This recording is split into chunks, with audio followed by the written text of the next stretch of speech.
వాళ్ళు సంబంధాలు చూస్తున్నారు. మెట్రిమోనియల్స్ చూస్తున్నారు.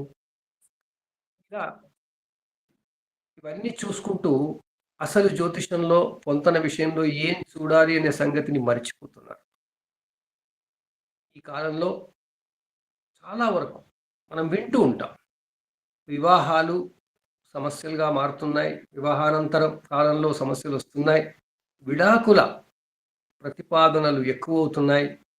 దానికి తగ్గట్టుగా సమాజంలో ఫ్యామిలీ కోర్టులని, న్యాయ వ్యవస్థ కూడా దీనికి ఇంకా ఆజ్యం పోస్తూ వస్తుంది.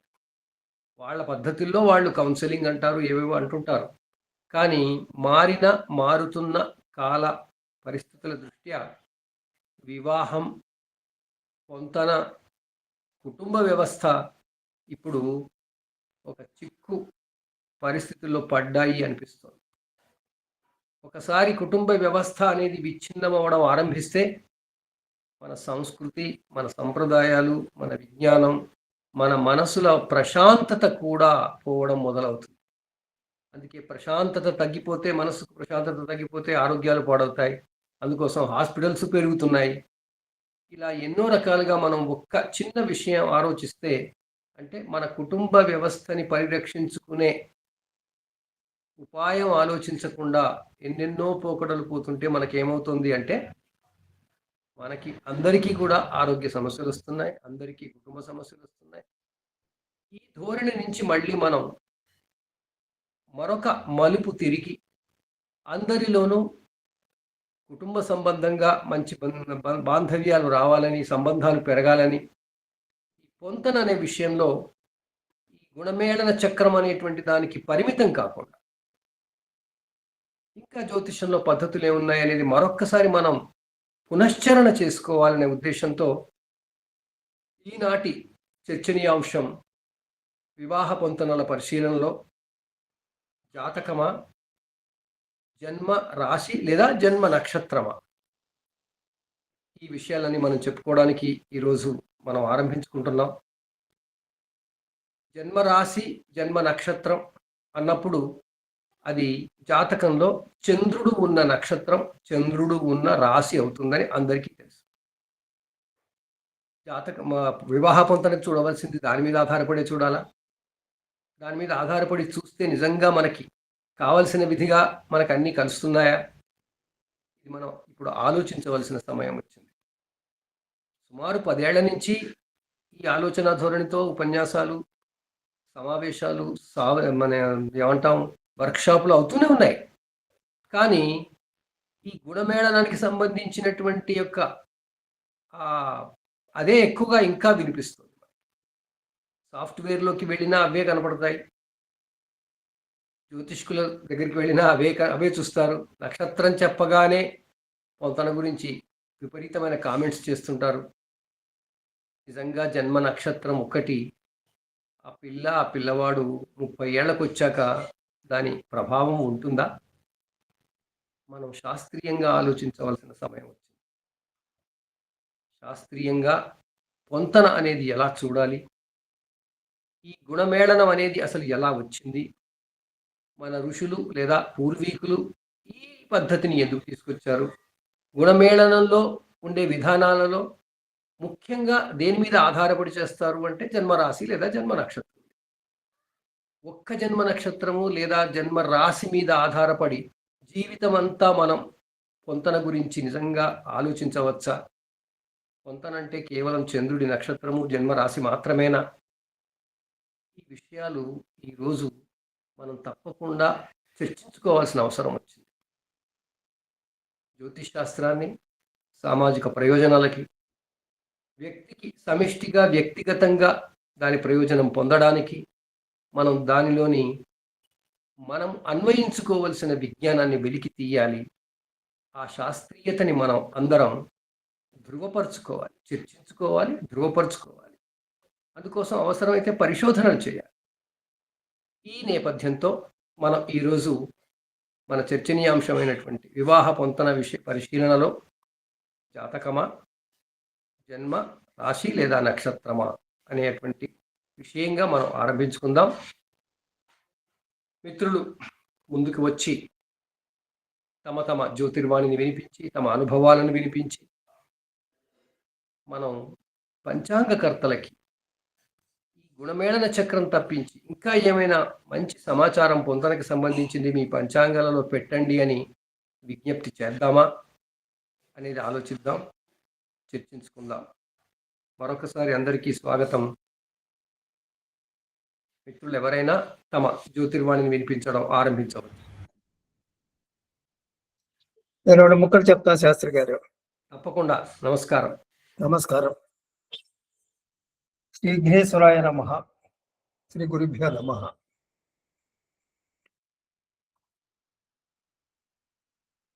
ఈనాటి ఇతివృత్తం, ఇతివృత్తములోనే మనం కొంచెం ప్రత్యేకంగా ఒక చర్చ జరపబోతున్నాము అనేది తెలుస్తోంది. మేళాపకం పరిశీలనకు ఆధారపడవలసింది జాతకమా లేదా జన్మరాశి నక్షత్రమా? జాతకం మొత్తం చూడాలా, నక్షత్రం ఒకటి చూస్తే చాలా అన్న ప్రశ్న. అసలు ఈ ప్రశ్న ఎందుకు వచ్చింది అనేది కొంత ఆలోచన చేద్దాం. ఇప్పుడు సాధారణంగా మనం ఏ సిద్ధాంతి దగ్గరికి వెళ్ళి జాతకాలు చూడండి వివాహ విషయంలో అని అడిగితే, ఆ సిద్ధాంతి గారు 2 జాతకాలని బేళవించి చూసేసి బాగుంది బాగలేదు అని చెప్తారు. ఆ 2కి వివాహం చెయ్యొచ్చు చేయకూడదు. మరి నక్షత్రం జాతకం మొత్తం చూస్తున్నాడు, ఒకే నక్షత్రం చూస్తే చాలా అని ప్రశ్న వస్తుంది. నిజానికి మన మేళాపకం అంటే వివాహ పొంతనం, వివాహ పొంతనం చూడటంలో మనకి అష్టకూటములు ఉన్నాయి. వధూవరుల జన్మ నక్షత్రం మీద ఆధారపడి అష్టకూటములన్నీ జన్మ నక్షత్రం మీద ఆధారపడే ఉంటాయి. అవి వర్ణం, వశ్యం, యోని, గణం, నాడి, తారాబలం, గ్రహమైత్రి, రాశి.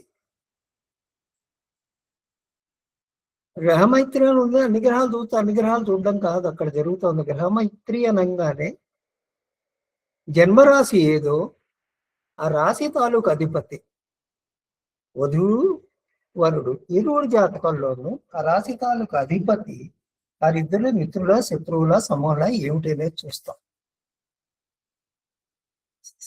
ఇద్దరు మిత్రులు అయితే చాలా బాగుంది, గ్రహమైత్రి అని చెప్పుకోవడం జరుగుతుంది. మరి మొత్తం అన్ని చూస్తున్నాం కదండి, జాతకం అంతా చూసినట్టే కదా అంటే జాతకం అంతా చూసినట్టు కావట్లేదు ఇక్కడ. ఎందుకనంటే మనం చూస్తున్న ఈ అష్టకూటం అన్ని కూడా ఒకే ఒక అంశం మీద ఆధారపడి ఉంటున్నాయి. నక్షత్రం, జన్మ నక్షత్రం మీద ఆధారపడి ఉంటుంది. ఇప్పుడు ఈ 8 పొంతనాలు అసలు ఏమిటి, అసలు ఈ పొంతనాల వల్ల మనకి ఏమిటి తెలుస్తుంది అనేది మనం చూద్దాం. ఈ పొంతనం వల్ల ఏమిటి చెప్తుంది? ఇప్పుడు అష్టకూటమి అంటున్నావు, ఏమిటి 8 ఏమిటి చెప్తాయి? 8 చెప్పింది మనకి ఎందుకు చాలటం లేదు, ఎందుకు చాలటం లేదు అనేది ప్రశ్న. వర్ణవస్య దిన యోని గ్రహమైత్రి గణము రాశికూటము నాడి, ఇది 8 చూస్తున్నప్పుడు వాటికున్న కాంబినేషన్స్ ని బట్టి మనం పాయింట్లు ఇచ్చుకుంటూ పోతాము. 8 అష్టకూటములు చూసినప్పుడు మనకు వచ్చే పాయింట్లలో కనీసం 18 పాయింట్లు వస్తేనే పొంతనం ఉన్నట్టు. మ్యాక్సిమం 36, కనీసం 18 పాయింట్లు రావాలి అని. కనీసం 18 పాయింట్లు వస్తే పొంతనం ఉన్నది అంటే అర్థం ఏమిటి? కొన్ని విషయాల్లో ఈ అష్టకూటమిలో కొన్ని విషయాల్లో పొంతనం ఉన్నది, కొన్ని విషయాల్లో పొంతనం లేదు. అలా అయినప్పుడే మనకి తక్కువ పాయింట్లు రావడం జరుగుతుంది. లేకపోతే 36కి 36 రావాలి కదా. అంటే ఈ అష్టమిలో కొన్నిట్లో పొంతలు ఉండి కొన్నిట్లో పొంతలు లేకపోతే ఆ పొంతలు ఉన్నవి ఎలాగుంది, ఓకే. పొంతలు లేనివి లేకపోయినా పర్వాలేదా అన్న ప్రశ్న వస్తుంది. అది లేకపోయినా పర్వాలేదు అన్నప్పుడు వీడుకుంటే ఏమిటి, వాడికి లేకపోతే ఏమిటి అన్న ప్రశ్న కూడా వస్తుంది. ఇక్కడ ఏమవుతుందంటే అష్టకూటం మనం తీసుకున్నప్పుడు 8 అంశాలు 8 రకాలైన విధానాలు 8 రకాలైన విషయాలను గురించి చెప్తాయి. ఆ 8 రకాల విషయాలని చెప్పినప్పుడు ఒక వధూవరులు అంటే వీళ్ళిద్దరు దంపతులుగా ఉండాలి అంటే ఉండవలసిన 8 లక్షణాల్లో వేటిల్లో వీళ్ళిద్దరికి పొంతన ఉన్నది, వేటిల్లో లేదు. ఇప్పుడు వర్ణ పొంతనం చూద్దాం. వర్ణ పొంతనం మనకి 4 రకాలుగా చెప్పబడింది. ఏమిటి? జనాల్ని క్షత్రియులు, వైశ్యులు, శూద్రులు, బ్రాహ్మణులు అని 4 రకాలుగా విభజించారు. ఈ 4 రకాలుగా విభజించినప్పుడు ఇరువురిది ఒకే వర్ణం అయితే ఏమి సమస్య లేదు, అంతా బాగానే ఉంటుంది. ఇరువురిది వేరు వేరు వర్ణాలైతే ఆ ఆ వర్ణాలలో ఆ వర్ణాలకి పొంతనం అంటే వీళ్ళిద్దరికి కుదురుతుందా కుదరదా ప్రశ్న వస్తుంది. ఇప్పుడు క్షత్రియులు ఉన్నారు, శూద్రులు ఉన్నారు. ఒక క్షత్రియుడు, శూద్రుడు ఇద్దరికి నిజంగా ఆపోజిట్ 0 వస్తుంది అక్కడ స్కోర్.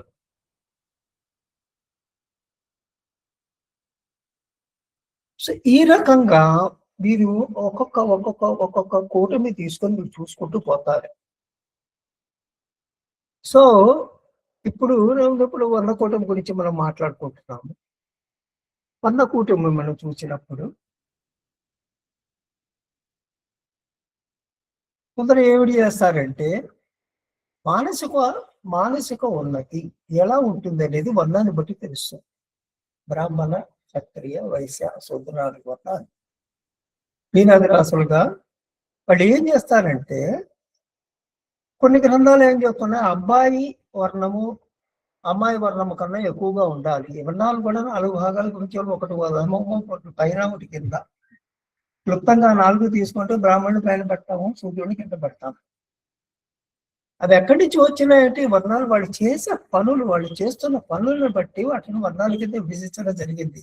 వాళ్ళు ఏ పని చేయగల సామర్థ్యత ఉన్నది అనే దాన్ని బట్టి మాత్రమే. ఈ వర్ణ కూటమి ఒకడు బ్రాహ్మణుడు, ఒకడు శూద్రుడు, ఇద్దరు ఆలోచన విధానాల నుండి ఎంతో మార్పు ఉంటుంది. ఆలోచన విధానం చాలా తేడా ఉంది కాబట్టి వీళ్ళిద్దరికి కుదరదు అని. కానీ ఒక వైవాహిక జీవితం నడవటానికి ఈ వర్ణ పొంతనం అనేది అంత ఎక్కువ ప్రాముఖ్యత తీసుకోదు. దీన్ని కొంతవరకు మాత్రమే మనం కన్సిడర్ చేయాలి, అంతా అక్కర్లేదు అని చెప్పి పెద్దలు చెప్పారు.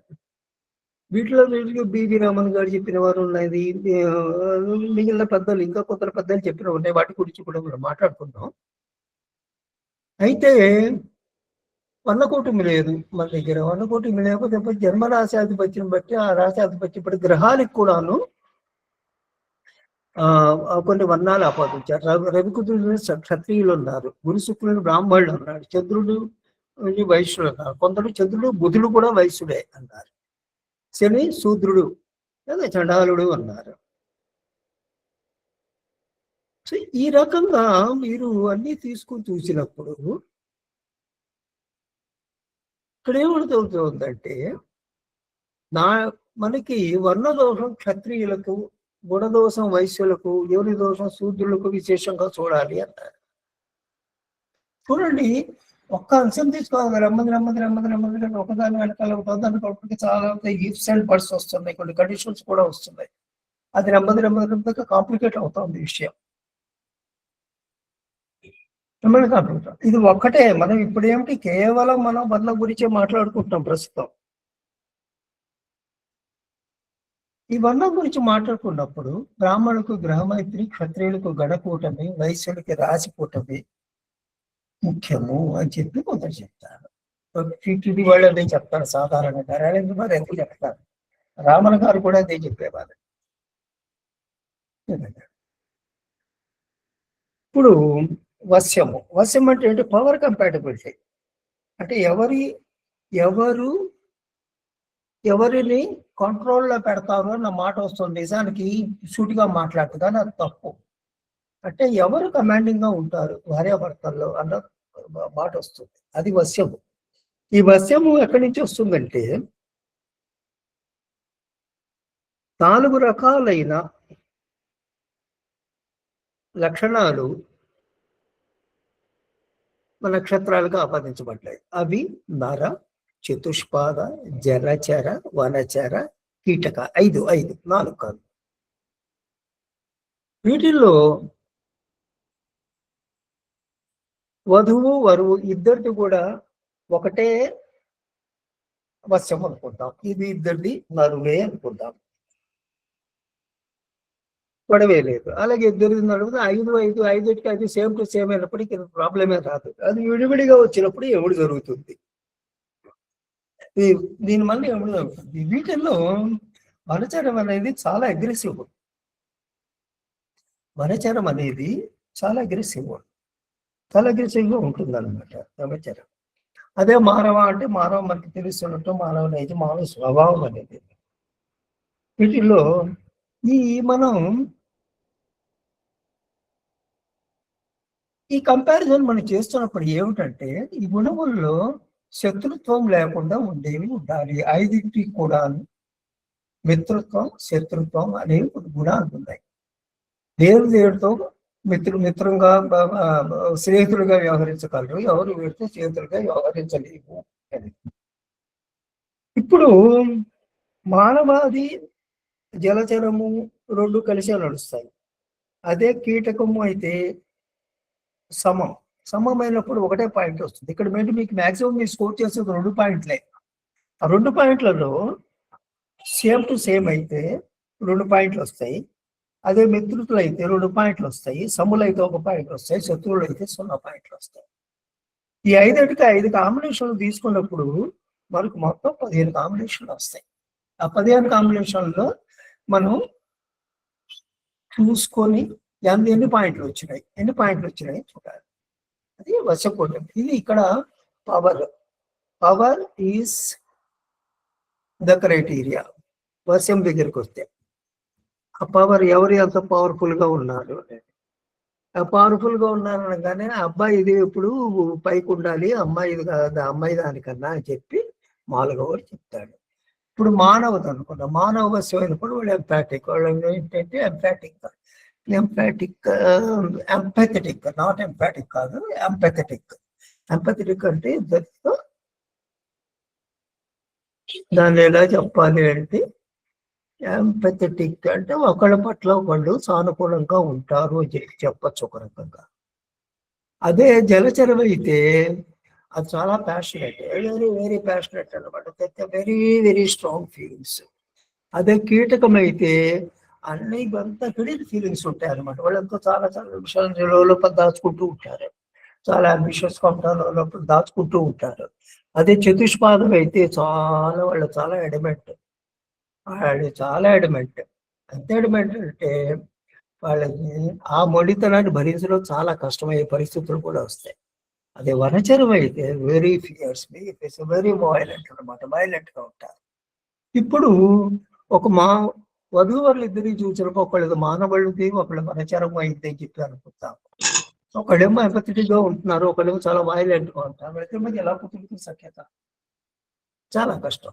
అన్ని సందర్భాల్లో తగాదా రావచ్చు, కానీ తగాదా వచ్చిందంటే మాత్రం చాలా తీవ్రంగా ఉంటుంది. చాలా మనస్పర్ధలు చాలా ఎక్కువ అయిపోతాయి అని చెప్పి మాత్రం మనకి అర్థమవుతుంది. దాన్ని బట్టి అది వశ్యము. అదే యోని పంతులు సెక్సువల్ కంపాటిబిలిటీ. ఆ సెక్సువల్ కంపాటిబిలిటీలో ఏమైనా జరుగుతుందంటే నక్షత్రాలని 14 రకాలైన జంతువుల్ని అసైన్ చేశారు మన 28 నక్షత్రాలకి. అందులో వధువుల నక్షత్రాలు మనం తీసుకున్నప్పుడు యోని కంపాటిబిలిటీ వచ్చి మనకు చూస్తే ఆ 20 వడిదిలో మిత్రులైన సమమైన అది కుదురుతుంది. ఆ కుదురుతుంది కాబట్టి మనకు మాక్సిమం పాయింట్లు ఇస్తాం. మాక్సిమం పాయింట్ అంటే 2 పాయింట్లు ఇస్తాము. అదే ఈ పరస్పర వైరం కానీ ఉందనుకోండి, ఒకటే ఇస్తాము. మహావైరం అంటే 0, ఇద్దరు పనికిరాదు. మహావైరం అంటే గోవు వ్యాఘ్రము లేదా సింహ గజాలు పనికిరావు, 0 అంటారు. అదే పాము ఎలుక అనుకోండి, పరస్పర వైరం అది అంతవరకు ఒక గుణం ఉంటుంది. అదే పాము ఉంటుంది, ఒక గుణం అంటారు. అదే సర్ప వ్యాఘ్రం ముంగీస ఎలుక వ్యాఘ్రం సింహం 2 గుణాలు అంటారు. సో ఈ రకంగా ఏంటంటే మనం మీరు దేనిని మీరు పరిశీలించాలన్నా కూడాను ఈ యొక్క లాట్ ఆఫ్ అనాలిసిస్, విశ్లేషణ చాలా చేయవలసి వస్తుంది. చేసిన తర్వాత మనం పాయింట్లు తీసుకోక ఇన్ని పాయింట్లు వస్తాయి అని. మన గణపంతనం కుదిరిందా? ఇప్పుడు వర్ణపంతనం అయిపోయిన తర్వాత ఇప్పుడు గణపంతనం కొద్దాం. గణము ఏ గణము? ఆ గణం వాళ్ళ ప్రవర్తన గురించి చెప్తుంది. Nature, what is the nature of this person? గణము గణపంతనం what is the nature of this person అని చెప్పేసి చెప్తుంది. ఇక్కడ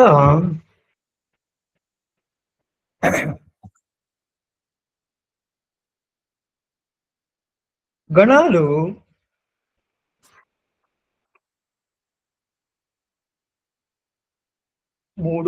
మూడు రకాలుగా చెప్పబడ్డాయి. దేవ, మనుష్య, రాక్షస, 3 రకాల గణాలు. ఈ గణాలను బట్టి మనిషి స్వభావం అవతల వాళ్ళతో డీల్ చేసే విధానం ఉంటుంది. ఆ దేవగణం అంటే మనిషి స్పిరిచువల్, ఆధ్యాత్మికంగా ఎక్కువ ఆలోచిస్తాడు. మధ్య దేవగణం ఉన్నవాళ్ళు. మానవ గుణం వాళ్ళు ఈవెన్లీ స్పిరిచువల్ గాను ఉంటారు, అట్ ద సేమ్ టైం వాళ్ళు మెటీరియలిస్టిక్ గాను ఉంటారు, రకాలుగా ఉంటారు వాళ్ళు. అదే రాక్షసులు అయితే ప్యూర్లీ మెటీరియలిస్టిక్ పర్సన్. ఇక్కడ ఏంటి, రాక్షస అనేది కొంచెం కఠినంగా వినిపిస్తోంది, కానీ దిస్ పర్సన్ రాక్షస గణము అన్నవాళ్ళు ఏంటంటే ప్యూర్లీ మెటీరియలిస్టిక్ పీపుల్. వేరే దేవగణం ఉన్న వాళ్ళు ప్యూర్లీ స్పిరిచువల్ పీపుల్ అన్నమాట. Purely spiritual. ఇప్పుడు ఒకళ్ళది దేవగణం, ఒకళ్ళది రాక్షసుడి గణం అంటే అబ్బాయి వాళ్ళు ఇద్దరు కుదరదు దేవరాక్షసులకి. కాబట్టి ఏమీ మేము పొంతనం చేసేటప్పుడు 0 పాయింట్లు ఇస్తాం. అదే రాక్షస మనుష్య అయితే ఒకటే పాయింట్, దేవ మనుష్య అయితే 5 పాయింట్లు ఇస్తారు. అవి సేమ్ గణము, సేమ్ మీద కూడా 6. ఇద్దరికి బాగా కుదురుతుంది ఈ విషయంలో. ఇక్కడ చూడండి, ఇప్పటిదాకా మనం చెప్పుకున్న వాటికి మాక్సిమం ఇస్తున్న 2 పాయింట్లే. ఈ గణము అనే దానికి మాత్రం 6 పాయింట్లు మాక్సిమం ఇచ్చారు. అంటే గణము అనేది చాలా ముఖ్యం అన్నమాట. ఇక్కడ మనము చూసుకుంటున్నప్పుడు గణము కన్నా ఎక్కువ పాయింట్లు, మాక్సిమం పాయింట్లు ఇవ్వబడింది నాడి. నాడి అనేది life force, vital force. What is the నాడి ఆఫ్ దిస్ పర్సన్? ఆ నాడి కంపాటిబిలిటీ మనం చూసుకున్నప్పుడు ప్లస్ పల్స్ అనుకోండి. ఆ పల్స్ అంటే ఒక నాడి అంటే మనకి సర్వసాధారణంగా ఒక సన్నటి దోవ ద్వారా ఎనర్జీ అలా ఫ్లో అవుతూ ఉంటుంది, అది నాడి. ఏ రకమైన ఎనర్జీ ఫ్లో అవుతుందా? నాడి చూస్తే నాడి పట్టుకొని చెప్పేసి మన వైద్యులు చెప్పేస్తూ ఉంటారు, నాడి పట్టుకోగానే ఇప్పుడు పెద్ద దోషం ఉంది, వాత దోషం ఉంది. What is the kind of energy that is flowing? ఆ ఫ్లోయింగ్ అనేది ఇప్పుడు ఎనర్జీ ఒక్కొక్కరికి ఒక్కొక్క రకంగా ఉంటుంది ఆ ఎనర్జీ. దాన్నే వైటల్ ఎనర్జీ అని చెప్పి మనం అంటాము, వైటల్ థింకింగ్ అని కూడా మనం అంటాము. మన శరీరం రక్త మాంసాల్లో ఉన్నది అందరికీ ఒకే రకంగా రక్త మాంసాలు నిర్మితమే అయినా కానీ మన ఆలోచన విధానం, మన చేసే విధానం, మన అదృష్టాలు వేరువేరుగా ఉన్నట్టు ఆ నాడి అనేది కూడా ఒక్కొక్కరికి ఒక్కొక్క రకమైన దిశానిర్దేశం చేస్తూ ఉంటుంది. ఈ రకంగానే ప్రవర్తించడం. అసలు అందుకని నాడి అనేది చాలా చాలా ముఖ్యం. ఆ నాడి అనేది చాలా చాలా ముఖ్యం. ఈ నాడిని మన వాళ్ళు ఏమంటే 3 రకాల నాడులు, 3 రకాల నాడుల్ని మన వాళ్ళు డిఫైన్ చేసి పెట్టారు. అది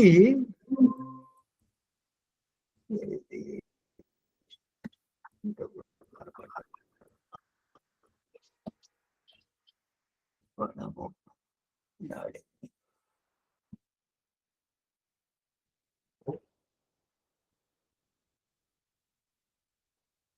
నాడి పంతనం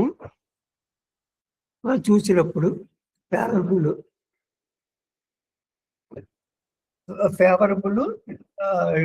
అన్ఫేవరబుల్, అక్కడ 2 రకాల కండిషన్స్ ఉంటాయి మనకి. ఫేవరబుల్ అయితే మొత్తం 8 పాయింట్లు వస్తాయి. ఫేవరబుల్ కాకపోతే 0 పాయింట్లు వస్తాయి. ఎప్పుడైతే నాడి కూటమి సహకరించట్లేదో అది ససేమిరా వివాహం పనికిరాదు. అన్నిటికన్నా ఎక్కువ ఉన్నది, అన్నిటికన్నా ఎక్కువ పాయింట్లు స్కోర్ చేసేది నాడి, ఆ తర్వాత గణము, తర్వాత గ్రహమైత్రి, తర్వాత యోని, తర్వాత తార. అన్నిటికన్నా ముఖ్యమైన టాప్ 3 నాడి, గణము, గ్రహమైత్రి అయితే నెక్స్ట్ యోని. ఈ మూడిట్లో కానీ నీకు సామీప్యత లేకపోతే, ఈ మూడిట్లో కొంత లేకపోతే, సహకరించకపోతే కుదరదు. ఈ నక్షత్రాల్ని వాత, పిత్త లేదా కఫము, ఆది, మధ్య, అంచనాడేలను 3 రకాలుగా విభజించి పెట్టారు. ఇది నాడి శక్తిని, వారసత్వ లక్షణాలు కూడా సూచిస్తుంది. శక్తి వారసత్వ లక్షణాలు సూచించడము, ఆరోగ్యం, సంతానం యొక్క ఆరోగ్యం కూడా సూచిస్తున్నారు కొన్ని గ్రంథాలు చెప్తాయి. అందుకనే ఇద్దరు ఒకే నాడికి చెందిన వారైతే వివాహం చేయొద్దు అన్నారు. అదేమిటి ఇప్పటిదాకా మనం చెప్పుకున్న వాటిలో సేమ్ టు సేమ్ అయితే అంత బెస్ట్ అన్నారు కదా అనొచ్చు. కానీ నాడి విషయంలో మాత్రం same type of energy is not recommended. Same type of energy flowing through వధు అండ్ వరు డస్ నాట్ వర్క్. ఇద్దరు ఒకే నాడి వారైతే వారిద్దరి మధ్య ఉండవలసిన స్పందనం ఉండదు. ప్రత్యేకించి మధ్యనాడి అయితే పూర్తి నిషేధం, అస్సలు పనికి రాదండి. ఆదినాడైతే వియోగం కలుగుతుంది, మధ్యనాడైతే అరిష్టము, అంచనాడైతే వైధవ్యము, దుఃఖము ఇవి కలుగుతాయి. కాబట్టి వేరు వేరు నాడీలు అవ్వటము వధూవరులకి చాలా అవసరము. ఇద్దరివి వేరు వేరు నాడులు అయితే పూర్తి మార్కులు 8 మార్కులు ఇస్తుంది, లేకపోతే 0 రావు.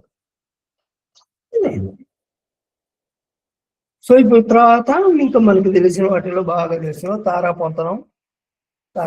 మామూలుగా తారాబలం మనం ఎప్పుడు చూస్తూనే ఉంటాము. తారాబలం వధువులకి, వధువు వైపు నుంచి చూడాలి, వరుడు వైపు నుంచి చూడాలి. ఇక్కడ 2 వైపుల నుంచి చూడండి తారాబలం చూసేటప్పుడు. ఈ తారాబలాల్లో 2 వైపుల నుంచి చూసుకుంటున్నప్పుడు 2, 4, 6, 8, 9 అయితే మంచి పోతాయి. 1, 3, 5, 7 అయితే పనికిరావు.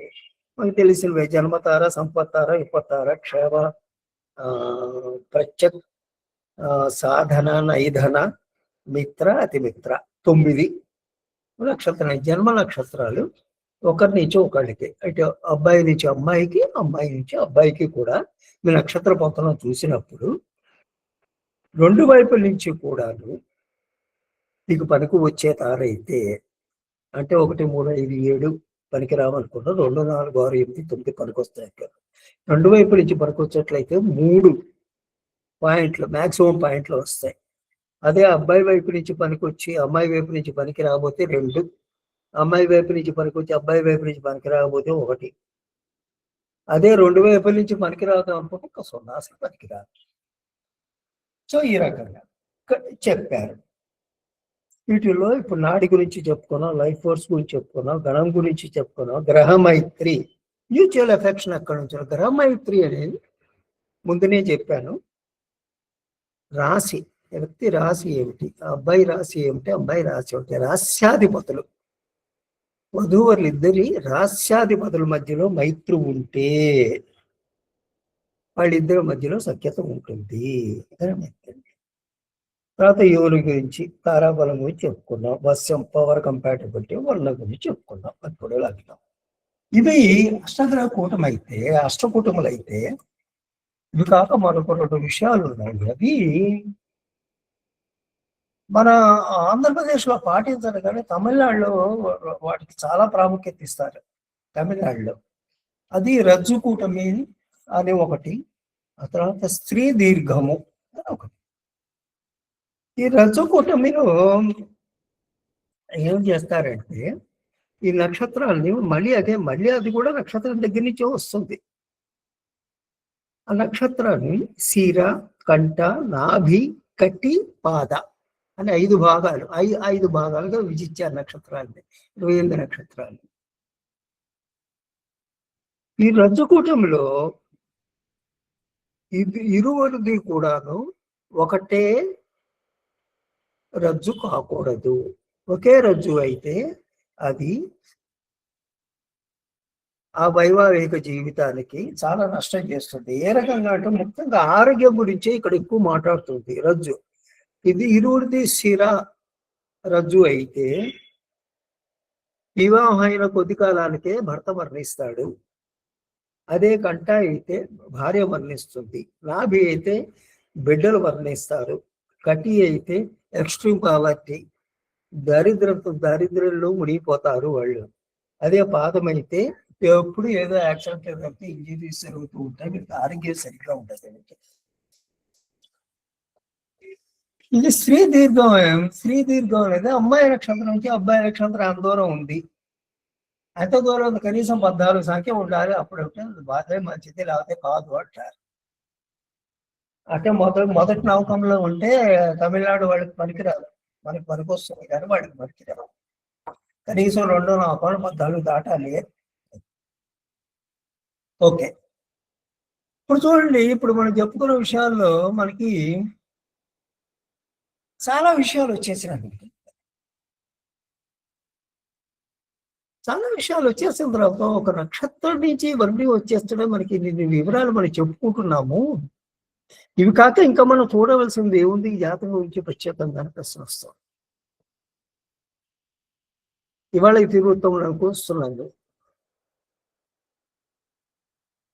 ఇక్కడ ప్రశ్న ఏమిటి వస్తుందంటే, మనకి బలముల నక్షత్రం గురించి ఎంత బాగా ఆ రోజుల్లో వాళ్ళు చెప్పారు అంటే, ఆనాటి జీవన విధానం ఎలా ఉండేది? ఆనాటి జీవన విధానంలో ఇంటి యజమాని అంటే భర్తే సమస్తం. ప్రాపంచిక విషయంలో ఏదైనా సరే అతని ద్వారానే జరగాలి. స్త్రీలు కేవలం ఇంటికి పరిమితమై ఉండేవారు, తలుపు చాటునే ఉండేవారు. స్త్రీలు బయటకు వచ్చేవారు కాదు, బయట మనిషికి మొహం కూడా చూపించేవారు కాదు. ఆ రోజుల్లో ఆనాటి వ్యవస్థ, ఆనాటి జీవన విధానాన్ని అనుసరించి ఈ రకమైన నియమాలని ఏర్పాటు చేశారు. ఈ రకంగా చూడాలి పొంతనం అని చెప్పారు. ఈ పొంతనంలో మీరు చూడండి, ఆ దంపతుల ఆయురారోగ్యాలు, ఆ వంశాభివృద్ధి, ఆ తర్వాత ఐశ్వర్యాభివృద్ధి, వీటికి సంబంధించిన విషయాలు మాత్రమే అందులో ఉండటం జరిగింది. మొబైల్ కంపాటబిలిటీ అనేది ఒకటి మనం డిస్కస్ చేస్తున్నాం, కానీ నిజానికి ఆడవాళ్ళకి ఆ రోజుల్లో నోరే లేదు. మగవాడు ఏం చెప్తే అది ఫైన్, వాడికి చెప్పే అవకాశం కూడా లేదు అసలు. వాడి అలాంటి జీవన విధానం ఉన్న రోజుల్లో తయారు చేసిన ఈ సూత్రాలని ఈనాటి జీవన విధానానికి అన్వయించుకోవాలి అంటే అది చాలా చాలా కష్టం అనుకుంటుంది. ఇట్స్ ఇంపాసిబుల్ అని చెప్పి నేను అంట. ఎందుకంటే కేవలం ఇవి కాదు, ఇవి విషయాలు కావాల్సి. ఇవాళ ఫ్రీడమ్ ఆఫ్ ఎక్స్ప్రెషన్ అందరూ బాగా పెరిగింది. ఆడవాళ్ళు బాగా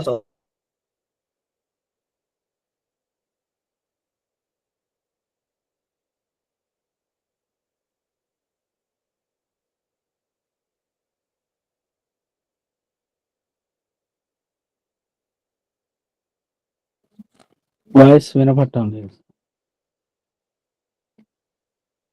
వారిదిదో టెక్నికల్ ప్రాబ్లం వచ్చినట్టుంది.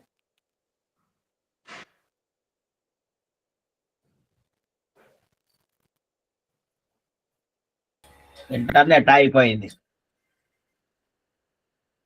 గురువుగా నెట్ అయిపోయినట్టు ఉంది సార్, నెట్ ప్రాబ్లం. చెప్పండి.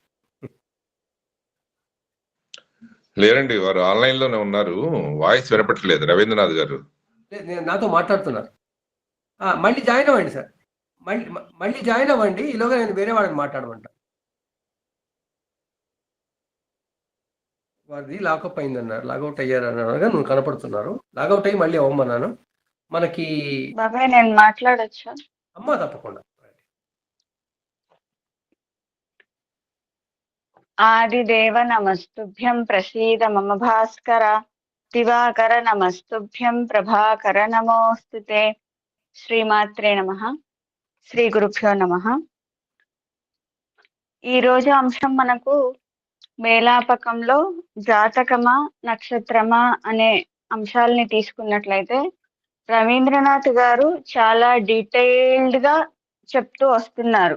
మొత్తం అష్టకూటాలే కాకుండా ఇంకా ఎన్ని ఉన్నాయి, ఏంటి, పూర్వకాలం విధానం ఏంటి, ప్రస్తుత కాలంలో ఏ రకంగా వాటిని మనం అనుసరించాలి, ఏవి పూర్వకాలంలో అవి ఎందుకు పెట్టారు అంటే స్త్రీలకి కేవలం ఇంట్లో మాత్రమే ఉండేవారు పూర్వకాలంలో, కాబట్టి వాళ్ళకి ఏ రకంగా అయితే ఇబ్బంది లేకుండా ఉంటుందో ఆ రకంగా పొంతనాలు అనేవి, కూటాలు అలాంటివన్నీ చేసుకుంటూ వచ్చారు.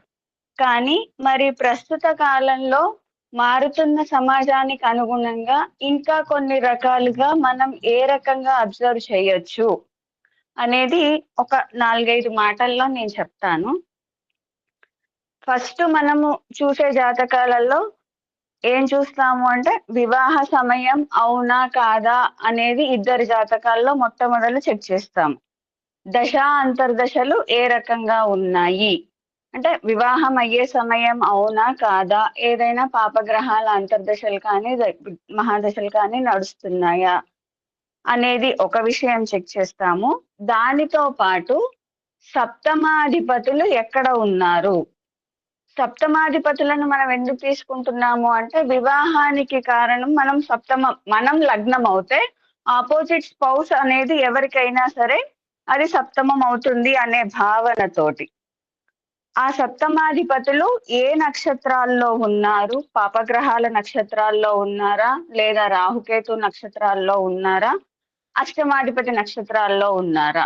కారణం ఏంటి అంటే ఈ అంశం చూడకుండా మనం ఓకే చెప్పినట్లయితే వారి జాతకాలలో ఆలస్య వివాహం జరిగే అంశాలు కనుక ఇవి రికమెండ్ చేస్తూ ఉంటాయి. ఆలస్యం జరిగే అవకాశం ఉన్నప్పుడు ఈ విషయాలు చూడకుండా చెప్తే తొందరగా సమయం ఉంది కదా అని వివాహం చేసేస్తూ ఉన్నప్పుడు తరువాత ఒక ఏజ్ వచ్చిన తర్వాత వాళ్ళిద్దరి మధ్యలో గ్యాప్ అనేది పెరగడానికి లేదా గొడవలు జరగడానికి అవకాశం ఉంటుంది. ఇది మనకి జాతకం ఇండికేట్ చేస్తుంది. ఏంటి అంటే గతంలో ఏదో ఇబ్బంది పెట్టి వచ్చారు కాబట్టి ప్రస్తుత కాలంలో ఈ గ్రహాలు ఇబ్బందికరమైన నక్షత్రాలు అంటే అది ఇబ్బందికరమా పాపమా దాన్ని మనం ఎలా తీసుకుంటే అలాగా ఆ నక్షత్రాల్లో ఆ రాసుల్లో ఉన్నారు లేదా ఆ భావాల్లో ఉన్నారు కాబట్టి కొంత లోపము లేదా ఏదైతే అనుభవించాలో అనుభవించాల్సిందంతా అనుభవించకుండా ఉంటారు అనేది మనకి ఇక్కడ ఇండికేట్ చేస్తుంది. కాబట్టి దాన్ని కూడా ప్రస్తుత కాలంలో మనం చూడడము అనేది అవసరం అవుతుంది. ఇంకొకటి ఏంటి, మనము ఇవి అన్ని చూస్తున్నాము కారణం ఏంటి అంటే చంద్రుడు అనేవాడు మనస్సుకి కారకుడు. మొట్టమొదలు ఆలోచన అనేది మనకి మనసులో వస్తుంది కాబట్టి తర్వాత మిగతావన్నీ అది క్రియగా మారాలి అంటే తర్వాత బయటకు వస్తుంది. ఆలోచన వచ్చింది వివాహం చేసుకోవాలి అన్నప్పుడు అక్కడ దశలు అనుకూలంగా ఉన్నాయా లేదా, సప్తమాధిపతులు ఇవన్నీ కూడా చెక్ చేయడం అనేది జరుగుతుంది. ఇంకొక అంశం ఏంటి అంటే ఇద్దరి మధ్యలో ఫస్ట్ చెక్ చేయాల్సింది లగ్నాలలో ఐక్యత ఏ రకంగా ఉంది. ఇంకొక లగ్నాలు మనకి అగ్ని, భూ, వాయు, జల తత్వాలుగా తీసుకున్నట్లయితే అంటే అగ్నికి, వాయువుకి, భూమికి, జలానికి గనక పొంతన చూసుకున్నట్లయితే సరిపోతుంది అనే భావన. అంటే ఒకళ్ళు అగ్నితత్వంగా ఉండి మండుతూ ఉంటే దానికి వాయువు తోడైతే వాళ్ళు చేయాల్సిన పనులు ఈజీగా చేసుకుంటూ వెళ్ళిపోతారు ఇబ్బంది లేకుండా. ఇది అన్ని రకాలుగా పనిచేస్తుంది. కొన్ని సందర్భాల్లో ఏదైనా ఇబ్బందికరమైన సిచ్యువేషన్స్ వచ్చినప్పుడు కూడా పక్క వాళ్ళు తోడవుతూ ఉంటారు అనేది కొంత ఇబ్బంది అనిపించినా కానీ ఎక్కువగా ఒకళ్ళు మంచి పని చేస్తున్నారు అంటే వెనక నుంచి సపోర్ట్ ఇచ్చే వాళ్ళ సంఖ్య ఉండడం వల్ల ఆ పనులు సులువుగా అయిపోతూ ఉంటాయి. పైకి ఎదగడానికి అవకాశాలు ఎక్కువగా ఉంటాయి. భూమి, జలతత్వాలుగా ఉన్నట్లయితే ఇబ్బందిగా ఉండదు అని. చంద్రరాశులతో పాటు మనం రవి రాశుల్ని కూడా చూసినట్లయితే రవి రాశుల మధ్యలో కూడా ఐక్యత ఉందా లేదా చూసినట్లయితే కూడా బాగుంటుంది అని. చంద్రుడు మనస్సుకి కారకుడైతే రవి మనకి ఆత్మకారకుడు. అంటే ఏ విషయాన్ని కూడా తొందరగా బయటకి వ్యక్తం చేయరు అనేది. ఉదాహరణకి తీసుకున్నట్లయితే మనం సింహలగ్న జాతకుల్ని తీసుకున్నట్లయితే తొందరగా సింహం రాశి కానీ లగ్నం కానీ ఉన్నవాళ్ళు వారి యొక్క భావాల్ని తొందరగా బయటకి వ్యక్తం చేయరు, ఈగో హర్ట్ అవుతుంది అనే భావనతో. అర్థం చేసుకునే వాళ్ళు అంటే స్పౌస్, అది వైఫ్ ఆర్ హస్బెండ్ ఎవరైనా సరే అర్థం చేసుకునే స్పౌస్ ఉంటే వారికి ఇబ్బంది ఉండదు. తాము చేసే పనులు అనుకూలంగా ఉంటాయి. తమకు ఏది కావాలో ఎదుటి వాళ్ళు ఆ విషయాన్ని గమనించి అర్థం చేసుకొని వాళ్ళకి అందజేస్తూ ఉంటే ఎలాంటి పనులకైనా సరే వాళ్ళు సిద్ధంగా ఉంటారు. అంటే ఎదుటి వారి కోసం ప్రాణాలు ఇవ్వడానికైనా సరే సిద్ధంగా ఉంటారు. ప్రస్తుత కాలంలో ఇవన్నీ చూడడానికి కారణం ఏంటి? ఇందాక చెప్పారు రవీంద్రనాథ్ గారు. పూర్వంలో ఉన్నంత కేవలం ఒకళ్ళే సంపాదన లేదా ఒకరి మీదే ఆధారపడడం లేదా మగవాళ్ళు సంపాదించడము, ఆడవాళ్ళు ఇంట్లో ఉండి మిగతా బాధ్యతలన్నీ చూసుకుంటారు అనే రకంగా ప్రస్తుత కాలంలో లేదు కాబట్టి దానికి అనుగుణంగా మనం ఈ విషయాలన్నీ కూడా చూడాల్సి వస్తుంది. ఇంకొకటి ఏంటి? అష్టక వర్గులో బిందువులు.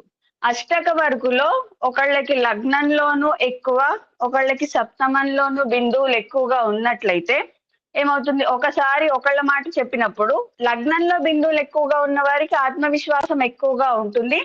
నేను చెప్పింది కావాలి, నా మాట నెగ్గాలి అనే భావన ఉంటుంది. అదే ఎదుటి వాళ్ళకి సప్తమంలో బిందువులు తక్కువగా ఉంటే సప్తమం అనేది సహజంగా సమాజాన్ని అందరినీ మనము ఇండికేట్ చేస్తూ ఉంటాం. అంటే బయట వారికి ప్రాధాన్యం ఇవ్వడం అనేది అక్కడ జరుగుతుంది. అలాంటప్పుడు స్పౌస్ చెప్పిన మాట ఎదుటి వారు వినడానికి అక్కడ ఆస్కారం ఉంటుంది. ఒకళ్ళకి లగ్నంలో ఎక్కువ, ఒకళ్ళకి సప్తమంలో ఎక్కువగా బిందువులు ఉన్నట్లయితే వాళ్ళది వాళ్ళే ఎదుటి వాళ్ళని గౌరవించే మనస్తత్వం మనకి ఇక్కడ కనిపిస్తూ ఉంటుంది. ఇంకొక భావన ఏంటి అంటే సాధారణంగా ఇద్దరి జాతకాల్లో గనక వ్యయంలో అష్టక వర్గులో బిందువులు ఎక్కువగా ఉన్నట్లయితే ఖర్చులు బాగా పెడతారు. ఎవరికి ఇష్టం వచ్చినట్టుగా వాళ్ళు ఖర్చులు పెట్టే అవకాశం ఉంటుంది కనుక దాన ధర్మాల కోసం కొంత ఎక్కువగా ఖర్చు చేసినట్లయితే వాళ్ళ పుణ్యం పెరగడానికి అవకాశం ఉంటుంది. చేసే మంచి పనులు పెరుగుతాయి. ఇద్దరి మధ్యలో ఇంకా ఆనందం అనేది పెరుగుతుంది అనేది ఇంకొక భావన.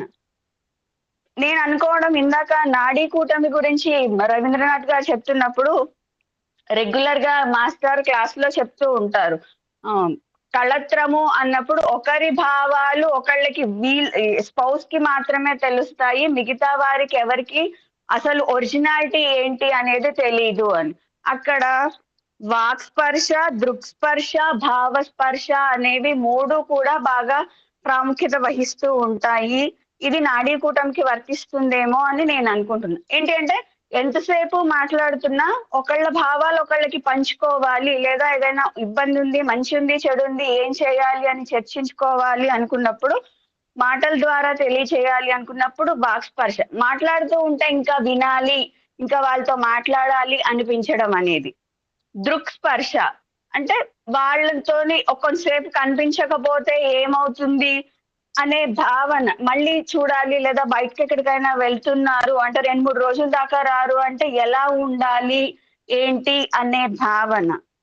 భావస్పర్శ అంటే ఎదుటి వాళ్ళకి ఏం కావాలి లేదా మనం ఏం ఆలోచిస్తున్నాము అనేది ఎదుటి వాళ్ళు అర్థం చేసుకునే భావన ఇందులో కనిపిస్తుంది అని నేను అనుకుంటున్నాను. అందు గురించి అని ఇవి మూడు కూడా కలిసినట్లయితే వాళ్ళ మధ్యలో దాదాపుగా ఏ రకమైన ఇబ్బందులు లేకుండా, సరే ఇబ్బందులు లేకుండా అంటే ఎట్లాగో జనరల్ గా ఒకళ్ళ ఆలోచన విధానం ఇంకొకళ్ళ ఆలోచన విధానం దాదాపుగా కలవదు. ఒకళ్ళు ఒకటంటే ఇంకొకళ్ళు ఇంకొకటి అనడం అనేది సహజం. కానీ మన భారతీయ సాంప్రదాయాన్ని అనుసరించి ఈ రకంగా పూర్వకాలం నుంచి ఉండే విధానాలన్నీ కూడా చూస్తూ ఇవి అన్ని చూసినట్లయితే ఇంకా బాగా ఉంటుంది అనేది ఒక చిన్న ఆలోచన. ఈ అవకాశాన్ని ఇచ్చినందుకు ధన్యవాదాలు. ధన్యవాదాలమ్మా డాక్టర్ ప్రతిభ గారు. మనం చాలా చక్కటి విషయాలతో ఆరంభించాం. గురువుగారు రవీంద్రనాథ్ గారు అసలు అష్టకూటములు అంటే ఏంటో వివరించారు. దయచేసి ముందు తమ జ్యోతిర్వాణి వినిపించే మిత్రులు ఏమిటి అనేది మాత్రం మళ్ళీ చెప్పకుండా జాతకంలో తర్వాత అష్టకూటమిలో మనం ఏది ఎక్కువగా మనం చూస్తే బాగుంటుందనే విషయం మాత్రం చెప్పండి. ఇప్పుడు వాటికి సంబంధించిన నిర్వచనాలు వాటికి సంబంధించిన విషయాలు ఇంకా మనకి మళ్ళీ అవసరం లేదు, ఎందుకంటే చాలా వరకు మనం విన్నాం, మనకి తెలుసు కూడా చాలా వరకు. రెండో విషయం ఏంటంటే ఈ వివాహ పొంతన విషయంలోనే కాదండి, ఒక మనిషి తన నిత్య జీవితంలో మన మానవ సంబంధాల విషయంలో కూడా ఇది పనిచేస్తుంటుంది. చాలా ముఖ్యమైన విషయం ఇది మనం మర్చిపోతాం.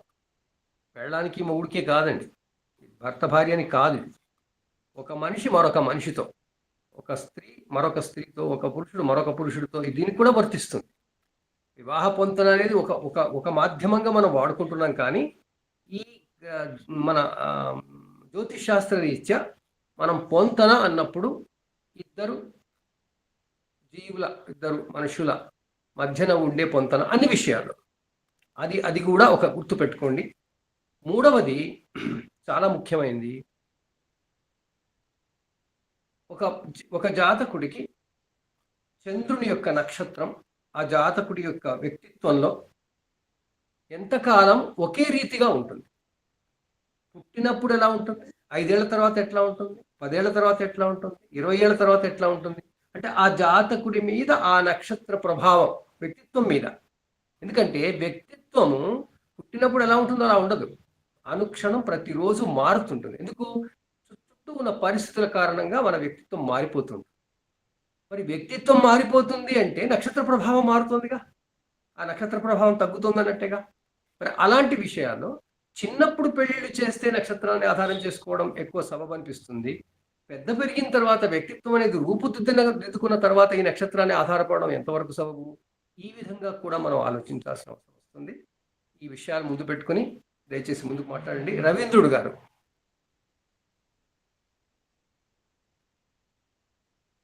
మీరు ముందు చేయెత్తి ఉన్నారు, అందువల్ల నేను మిమ్మల్ని అడిగాను.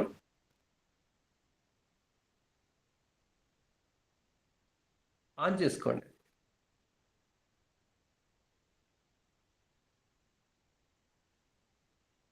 ఏం వినపడడం లేదు. సార్ మ్యూట్ లో ఉన్నారా? మ్యూట్లో ఉన్నారా? మ్యూట్లో ఉన్నారా? నక్షత్ర పొంతం చూస్తున్నాం కదా, అది ఏ విధంగా చూసినా కానీ అన్ని నక్షత్ర పొంతంలో కుదిరినా కానీ 36కి 36 గణాలు కుదిరినా కానీ విడాకులు అవుతున్నాయి ఈ రోజుల్లో. అప్పుడు ఈ వివాహానికి దీర్ఘం అని ఇచ్చేది దానికి జమిని ఉపపాద లగ్నం నుంచి 2వ రాశిలో శుభగ్రహం అయి ఉండాలి. అది శుభ రాశుల్లో ఉంటే ఈ దోషాలన్నీ చూడాల్సిన అవసరం లేదని నా అభిప్రాయం. వీటన్నిటికీ శుక్రుడు ఒక్కడే బలంగా ఉంటే ఈ కుజ దోషాలు అంటే నవాంశంలో కానీ మనం కానీ బలంగా చూడగలిగితే, ఇప్పుడు నవాంశాన్ని చాలా మంది చూడటం లేదనేది నా యొక్క అభిప్రాయం. నవాంశ మన పెద్దలు చాలా చెప్పారు నవాంశ గురించి. ఈ నవాంశని మనం గట్టిగా పట్టుకొని చూడాల్సిన అవసరం ఎంతైనా ఉందని నేను అనుకుంటున్నాను. ఈ నవాంశలో ఈ శుక్రుడు బలమైనప్పుడు ఈ రాశిలో ఉంటే ఈ దోషాలన్నిటికీ ఒక తృప్తి అయిన సమాధానం ఇస్తున్నారు. ఇప్పుడు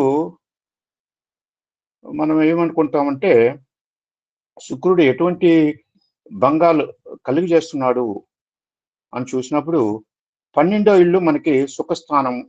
12వ ఇల్లు మన సుఖస్థానం అంటే బ్లడ్ ప్రెషర్స్ అని చెప్పారు. దాన్ని కూడా మనం సరిగ్గా గమనించటం లేదు. ఇటువంటివన్నీ నవాంశలో శుక్రుడు వచ్చేసి దాంపత్య సుఖాన్ని ఇచ్చేదానికి ఎట్లా ఉన్నాడు.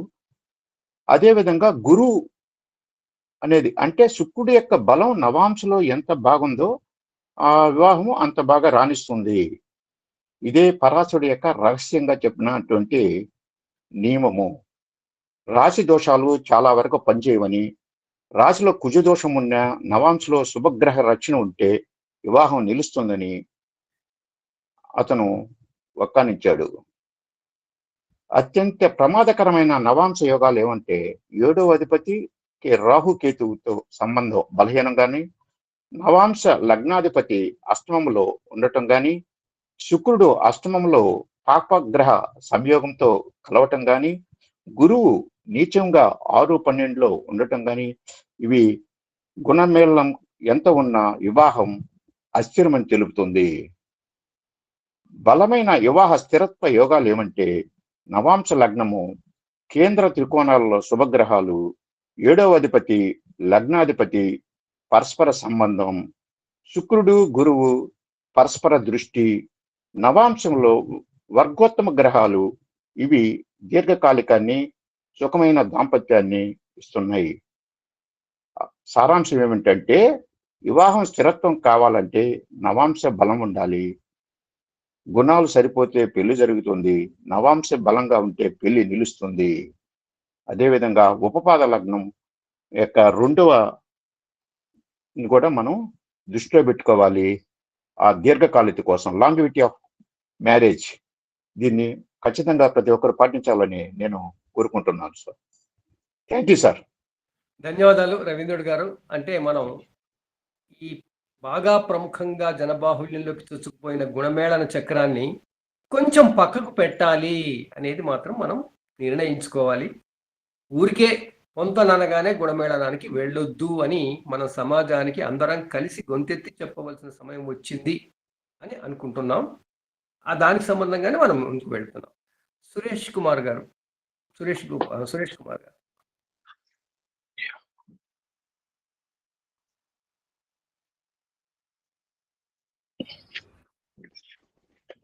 మాట్లాడండి సురేష్ కుమార్ గారు. స్క్రీన్ కనిపిస్తుందండి? Okay okay. సో మీరు శాస్త్రి గారు అడిగిన ప్రశ్నకి డైరెక్ట్ ఆన్సర్ ఏంటంటే,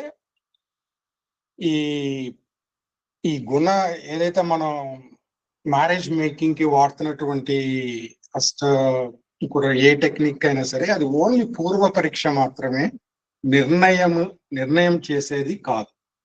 డైరెక్ట్ స్ట్రైట్ ఆన్సర్ అన్నమాట.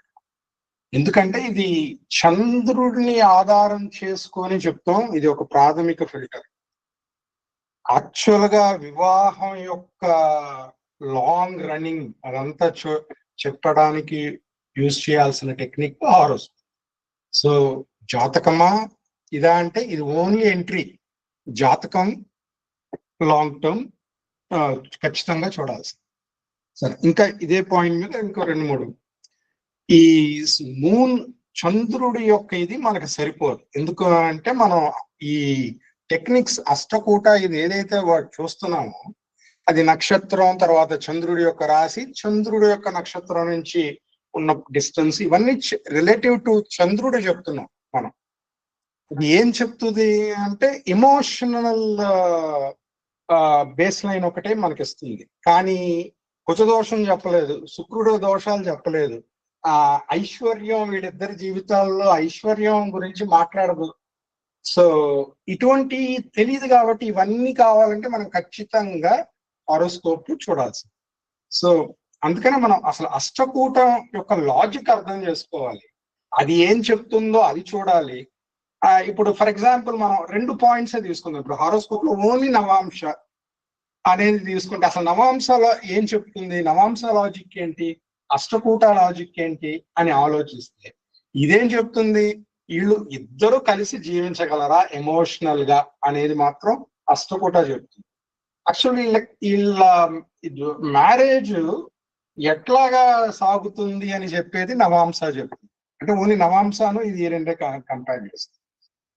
అందుకనే మనం హారోస్కోప్ మొత్తం చూడాలి. హారోస్కోప్ అన్నది మన నిజమైన బేసిస్ అన్నమాట. మనం ఓన్లీ ఇప్పుడు ఫర్ ఎగ్జాంపుల్ ఇక్కడ కొన్ని పాయింట్స్ రాసాం. 7th హౌస్ లార్డ్, అట్లాగే శుక్రుడు ఎట్లా ఉన్నాడు, జూపిటర్, అదే మీరు నాడీ చూస్తే కుజుడు ఎట్లా ఉన్నాడు ఆడవాళ్ళ చార్ట్ లో, తర్వాత కుజదోషం ఎట్లా ఉంది, నవాంశ ఎట్లా ఉంది, దశా పీరియడ్స్. నేను ఏం చేశానంటే దశా పీరియడ్ ఒక్కటి ఫర్ ఎగ్జాంపుల్ సమసంధి అని చెప్పి ఉంది. అదేం చెప్తుంది ఆ పాయింట్, ఇద్దరు గనక ఒకే విధమైన దశ నడుస్తూ ఉన్నట్లయితే అబ్బాయి దశ కనీసం 6 నెలలు ఉండాలి అని చెప్తూ 6 నెలలు అహెడ్ ఉండాలన్నమాట, లేకపోతే ప్రాబ్లం అని చెప్తుంది. ఇటువంటివన్నీ మనకి తెలియదు కదా. మన ఈ జన్మరాశి నక్షత్ర ఆధారంగా చేసుకునేటటువంటి అష్టకూటంలో మనకి తెలియదు ఇవన్నీ. అందుకని హారోస్కోప్ ఖచ్చితంగా చూడాలి. అందుకనే మనం ఏంటంటే లాజిక్ అర్థం చేసుకో ఋషులు ఏం చెప్పారు ఇప్పుడు చూడండి, ఇది ఖచ్చితత్వం ఏంటి, చాలా సాధారణ స్థాయి. జాతక చక్రాన్ని మీరు పరిశీలన చేస్తే ఇదేనా లోతైనది. నిజంగా ఆధునిక జ్యోతిష్కులు ఏం చేస్తారు, దీనికి ప్రాధాన్యం ఇస్తారు. కానీ బద్దకస్తులు ఏం చేస్తారు, సింపుల్ గా వచ్చేటటువంటి దాన్ని సాఫ్ట్వేర్ పాయింట్లు బేస్ చేసుకొని పాయింట్ ఇదిగో ఇదైతే బ్రహ్మాండం అని చెప్పేస్తారు. సో అది వర్కౌట్ అవ్వదు. ఎందుకంటే దీనికి ఉన్న పరిమితులు ఉన్నాయి. కుజ శని దోషాలు చెప్పలేవు కదా, శుక్ర దోషాలు మాట్లాడలేదు, చెప్పలేదు ఇది. అందుకని మనం ఎందుకు ఏది చెప్పారు అన్నది గ్రహించాలి, లాజిక్ అర్థం చేసుకోవాలి. సో ఆ లాజిక్ గురించి నేను డీటెయిల్స్ ఆల్రెడీ చెప్పేశారు.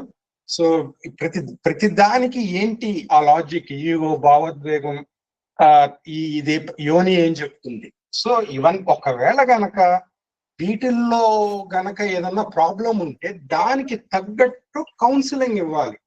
ఇప్పుడు వశ్య ఉంది, వశ్య ఉంటే ఏంటిది, భావోద్వేగం. సో అప్పుడు ఏంటిది, ఎవరు డామినేట్ చేస్తారో వాళ్ళకి ఆ ఇంటి బాధ్యతను అప్పగించేయాలి. అటువంటి టెక్నిక్స్ ఆస్ట్రాలజర్ కౌన్సిలింగ్ ద్వారా చెప్పగలగాలన్నమాట. ఎందుకంటే అసలు లాజిక్ అర్థం అయితే ఆస్ట్రాలజర్ చెప్పగలుగుతాడు, లాజిక్ అర్థం కాకపోతే ఎందుకు ఏం చెప్పారు అనేది చెప్పలేం. జస్ట్ ఒక అష్టకూట నవాంశ ఈ రెండు కంపేర్ చేశారు అనుకోండి. ఇక్కడ చూడండి, ఇప్పుడు మన డైమెన్షన్ కంపారిజన్ పాయింట్స్ తీసుకుంటే ఈ చంద్రుడిని చెప్తున్నాం మనం, ఇక్కడ ధర్మ అండ్ 7th ప్రిన్సిపల్ చెప్తుంది. సో ఇది ఇప్పుడు అష్టకూటలో బాగా మంచి స్కోర్స్ ఉన్నప్పటికీ మ్యారేజెస్ ఫెయిల్ అవుతాయి. ఎందుకు ఫెయిల్ అవుతాయి? ఫర్ ఎగ్జాంపుల్ ఇక్కడ చూడండి, ఎందుకంటే అష్టకూట అనేది ఒక ఎమోషనల్ కంపాటబిలిటీ ఫిల్టర్ మాత్రమే. నవాంశ అనేది ఆ మ్యారేజ్ ఎట్లా జరుగుతుందో చెప్తుంది. సో దీన్ని మనం నిర్ణయానికి చూడాలి కానీ ఈ ఒక చెక్ లిస్ట్ కింద మాత్రం మనం మంచి డాక్టర్, వాడకూడదు. Good doctor, very good doctor. Narayana గారు కొంచెం మీరు మ్యూట్ చేసుకో. కేవి నారాయణ గారు మ్యూట్ చేసుకోండి. రిపోర్ట్లు ఎక్కడ చేయిస్తారు? నేను కేవి నారాయణ అంటున్నారు. హలో, అష్టకూట వర్సెస్ నవాంశ. అట్లాగే ఇప్పుడు చూడండి, ఇప్పుడు ఒక 2 కేస్ స్టడీస్ మీరు తీసుకుంటే ఇప్పుడు చూడండి, ఇక్కడ చాలా సూపర్ గా ఉన్నాయి, 28+ పాయింట్స్ వచ్చినాయి. కానీ నవాంశ బాగాలేదు. ఇక్కడ నవాంశ బాగోలేకపోవటం వల్ల ఏమైంది, వీడియో ఆన్ చేశారు. మరి అష్టకూట ఎందుకు ఫెయిల్ అయింది? మరి బ్రహ్మాండంగా ఉందిగా, మరి అష్టకూట ఎందుకు ఫెయిల్ అయిందంటే ఇదేం చెప్తుంది ఇక్కడ, అష్టకూట వాళ్ళిద్దరు ఎమోషనల్ గా, వాళ్ళకి ఇద్దరు ఎమోషనల్ కంపాటబిలిటీ ఉందా, అది ఉంది అని ఇక్కడ చెప్తుంది. అని నవాంశ ఏం చెప్తుంది, వాళ్ళిద్దరికి పెళ్లి యొక్క సస్టైనిటీ, లాంగివిటీ లేదు అని చెప్పి ఇది చూడండి. సో ఇది ఒక ఎగ్జాంపుల్. అట్లా ఇంకొక ఎగ్జాంపుల్ ఇప్పుడు చూడండి, అష్టకూట అసలు బాగాలేదు, పాయింట్స్ చాలా తక్కువ ఉన్నాయి 14, కానీ నవాంశ బాగుంది. నవాంశ బాగుంటుంది అంటే వీళ్ళిద్దరికి ఫస్ట్ అంత ఈజీగా ఉండదు, కానీ స్లోగా ఏమవుతుందంటే మ్యారేజ్ సపోర్ట్ ఉండటం వల్ల ఎవెన్చువల్ గా ఒక గ్రాడ్యువల్ బాండింగ్ వస్తుంది అనమాట. సో ఇటువంటి మనం అర్థం చేసుకోవడం. అట్లాగే టెక్నిక్స్, ఇప్పుడు హారోస్కోప్స్ వాడటం చాలా టెక్నిక్స్ అప్లై చేయాల్సి ఉంటుంది. మ్యారేజ్ అన్నది ఆస్ట్రాలజర్స్ చాలా టైం కూడా స్పెండ్ చేయాల్సి ఉంటుంది అన్నమాట. ఉదాహరణకి నేను ఒక 2 టెక్నిక్స్ చెప్తాను, దాంతో ముగించేస్తాను. ఫర్ ఎగ్జాంపుల్ ఇప్పుడు జెమినీలో ఏం చెప్పానంటే ధరకారక ఇప్పుడు ధరకారక చంద్రుడు అవటం వల్ల ఏమవుతుంది అనమాట, ఈ హారోస్కోప్ కి వైఫ్ తల్లి పాత్ర పోషిస్తుంది. మరి తల్లి పాత్ర పోషించడం అంటే అంత జాగ్రత్తగా చూసుకుంటుంది ఇతను, కానీ మరి దానివల్ల ప్రాబ్లమ్స్ వస్తాయా రావా అంటే వస్తుంది. ఎందుకంటే తల్లి పాత్ర పోషించడం వల్ల భార్య కొంచెం కొన్ని రిలేషన్స్ లో ఇబ్బంది వస్తుంది, కానీ ఓవరాల్ గా ఇది బాగుంటుంది. సో ధరకారకని కూడా కన్సిడర్ చేయటం ఇంపార్టెంట్. తర్వాత అట్లాగే రాహు కేతు యాక్సిస్, ఇక్కడ చూడండి, వీళ్ళిద్దరిది లవ్ మ్యారేజ్. ఇక్కడ రాహు కేతు యాక్సిస్ ఇక్కడ ఉంటే ఆపోజిట్ లో ఉంది. ఇది ఎట్లా ఉంటుంది అంటే కొన్ని గొడవలకి కారణం అవుతుంది, కానీ love marriage still it's going good. ఇక్కడ చూడండి ఎందుకు లవ్ మ్యారేజ్ అయ్యింది, ఇక్కడ శుక్రుడు నుంచి రాహు 3వ ఇదిలో ఉంటే లవ్ మ్యారేజ్ అవుతుంది. అది బుధుడు నుంచి రాహు గనక 3వ స్థానంలో ఉంటే లవ్ మ్యారేజ్. సో ఇటువంటి టెక్నిక్స్ ని కూడా మనం అప్లై చేసి చేయాల్సి ఉంటుంది. సో రాహుకేతు యాక్సిస్ అండ్ అంతేనండి, ఇదే చెప్పాలి. Thank you. ధన్యవాదాలు. మీరు ఈ ప్రెజెంటేషన్ ని అభ్యంతరం లేకపోతే మన గ్రూప్ లో పోస్ట్ చేయండి. షూర్ నేను అండి, ఇస్తాను. అట్లా. తర్వాత మీరు ఇది ఎలాగూ ఫుల్ గా చెప్పడం ఈ రోజు కాలేదు కాబట్టి దయచేసి ఒక ఆర్టికల్ కూడా చేయండి. మనం మన దీంట్లో సావరీలో వేసుకుందాం. అట్లాగే పంపిస్తాను. ధన్యవాదాలు వెరీ మచ్. మనకి తర్వాత మాలతి గారు చేతి కనపడ్డారు. మాలతి గారు, నమస్కారం అండి. శ్రీ గురుభ్యో నమః. శ్రీకృష్ణ పరబ్రహ్మణే నమః. టాపిక్ నక్షత్రం ముఖ్యమా, రాశి ముఖ్యమా? రెండు ముఖ్యమే. నక్షత్రము టాపిక్ జాతకం ముఖ్యమా, జన్మరాశి లేదా నక్షత్రం ముఖ్యమా? జన్మరాశి జాతకం ముఖ్యమా, జన్మరాశి లేక నక్షత్రం ముఖ్యమా? ఒకటే కాబట్టి అది జన్మరాశి. నక్షత్రం రెండు రాశుల్లో స్ప్రెడ్ అయినప్పుడు నక్షత్ర పాదంని పట్టి రాశి ఏర్పడుతుంది కనుక అక్కడ అది రాశి అనేది కేవలం గ్రహమైత్రికి 5 పాయింట్లు. అక్కడ దానికంటే నక్షత్రం ఏంటంటే పెళ్లి సమయానికి ఏదశ ఉంది. మాలతి గారు, జన్మ రాశి జన్మ నక్షత్రం ఒకటే ఐటమ్, జాతకం ఇంకొక ఐటమ్. మీరు వశ్యకూటమి తీసుకున్నా జన్మరాశి కావాలి. ఆ పాయింట్స్ కూడా టచ్ చేస్తున్నానండి. జాతక చక్రం పూర్తిగా ముఖ్యం. ఎందుకంటే కేవలం చంద్రుడి మీదే ఆధారపడి మనం వాళ్ళ మనస్తత్వాన్ని ఒక వ్యక్తి మీద చంద్రుడి ప్రభావం ఒకటే కాదు, అన్ని గ్రహాల ప్రభావం ఉంటుంది కనుక ముఖ్యంగా సప్తమంలో ఎవరున్నారు, ఇందాక ప్రభ గారు చెప్పారు. గురువు గారు సాంబశివరావు గారు అన్ని పాయింట్స్ చాలా డీటెయిల్డ్ గా ఇచ్చేసారు అందులో. అసలు ఆయన పంపించిన ఆర్టికల్లో సప్తమాధిపతి ఎక్కడ ఉన్నాడు, సప్తమాధిపతి ఏ నక్షత్రంలో ఉన్నాడు, ఏ స్థానంలో ఉన్నాడు అనేది చాలా ముఖ్యం. సప్తమాధిపతితో కలిసి ఏవే గ్రహాలు ఉన్నాయి, వీటన్నిటికంటే ఏంటంటే అసలు ఈ పొంతనాలు చూడడం ఎందుకు? పెళ్ళిళ్ళ కోసమే కదా. పెళ్ళిళ్ళు ముఖ్యంగా 2 రకాలు, అరేంజ్డ్ మ్యారేజెస్, లవ్ మ్యారేజెస్.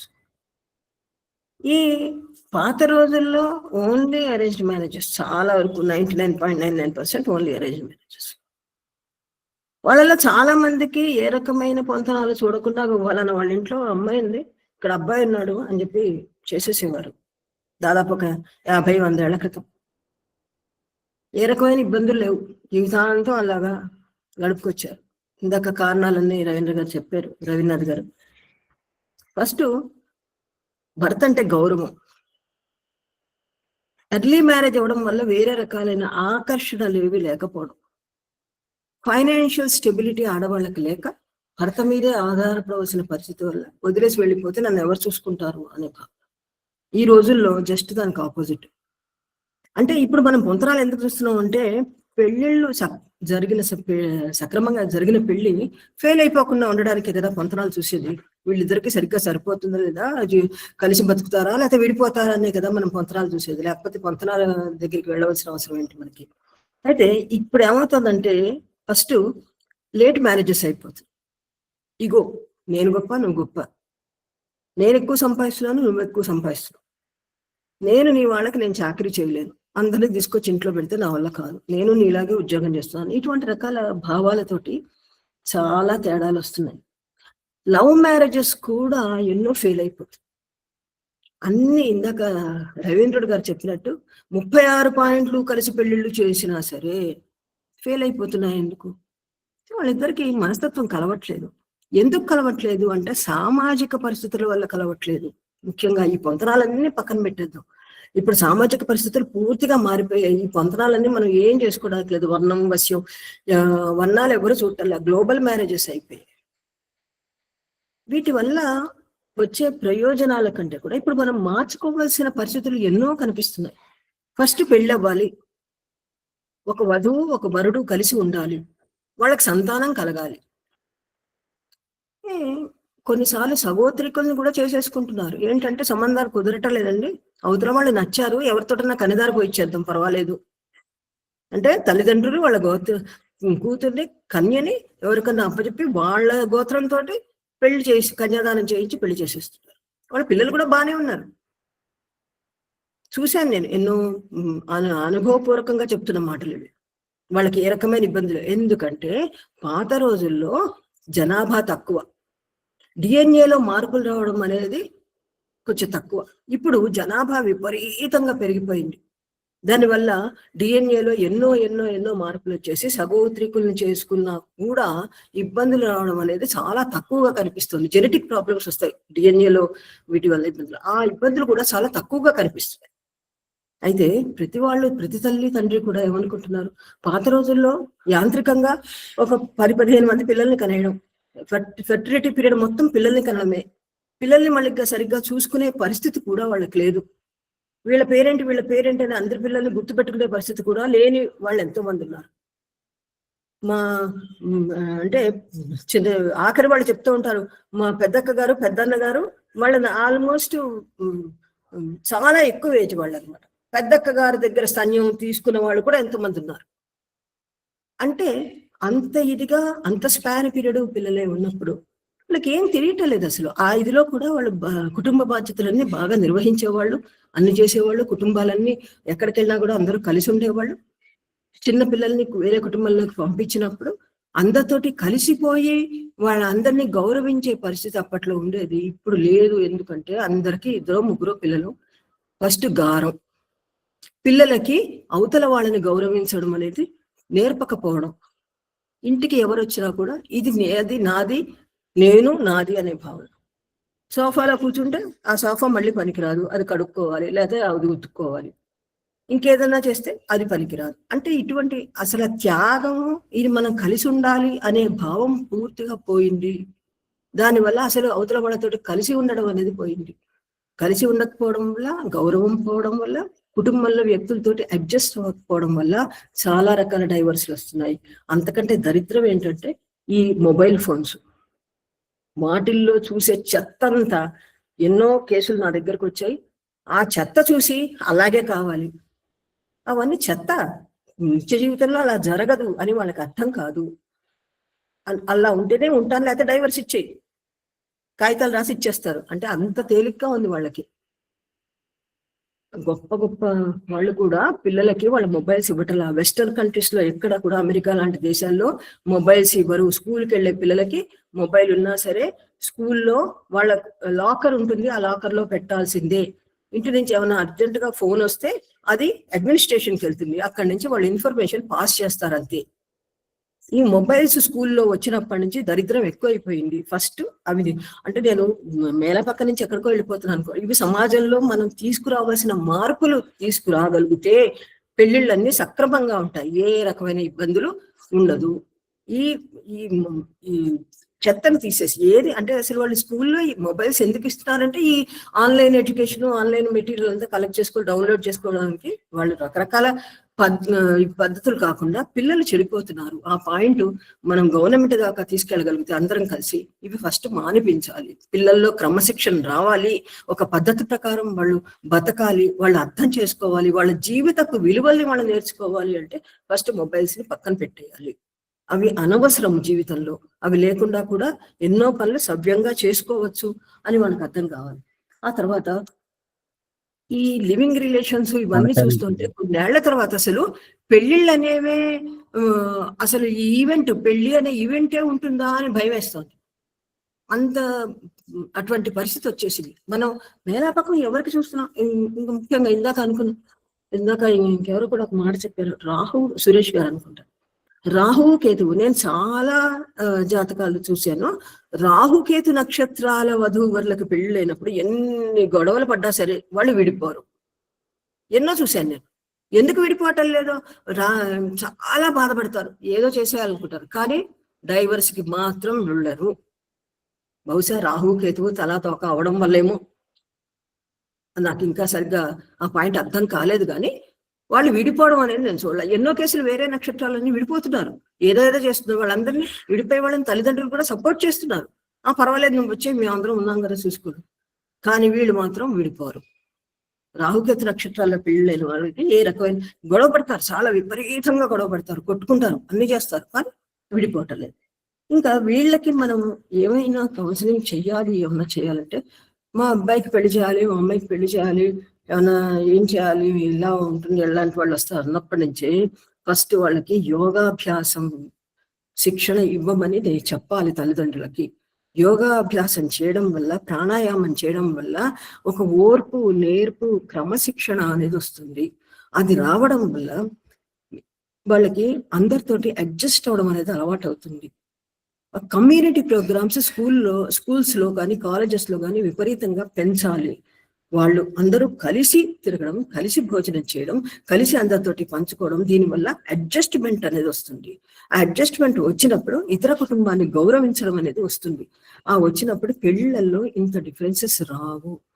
ఈ లవ్ మ్యారేజెస్ కూడా ఫెయిల్ అయిపోవడానికి కారణం ముఖ్యంగా ఫైనాన్సెస్ లో విపరీతమైన ప్రాబ్లమ్స్ వస్తున్నాయి. ఆకర్షణలు విపరీతంగా మారిపోతున్నాయి. అది లస్ట్ తప్పించి లవ్ కాదు. ఏదో చేసేయాలని అంతవరకు, ఆ పెళ్ళైన తర్వాత 6 రోజులకే మళ్ళీ రెడీ, డైవర్స్ కాగితాలకు రెడీ. సో సమాజంలో మనం మార్పుల్ని తీసుకురావాలి తప్పించి మేలాపకం సూత్రాలని మనం మార్చేయాల్సిందే, తప్పనిసరిగా మార్చాలి. నాకు ఈ అవకాశం ఇచ్చినందుకు ధన్యవాదాలండి. నమస్కారం. ధన్యవాదాలమ్మా. ఈరోజు మాలతి గారు కొంచెం ఉద్రేకంగా ఉన్నారు. ఎస్, జ్యోతిష్కుడి బాధ్యత ఆటోమేటిక్గా మనం చెప్పాల్సిన అవసరం ఉంది.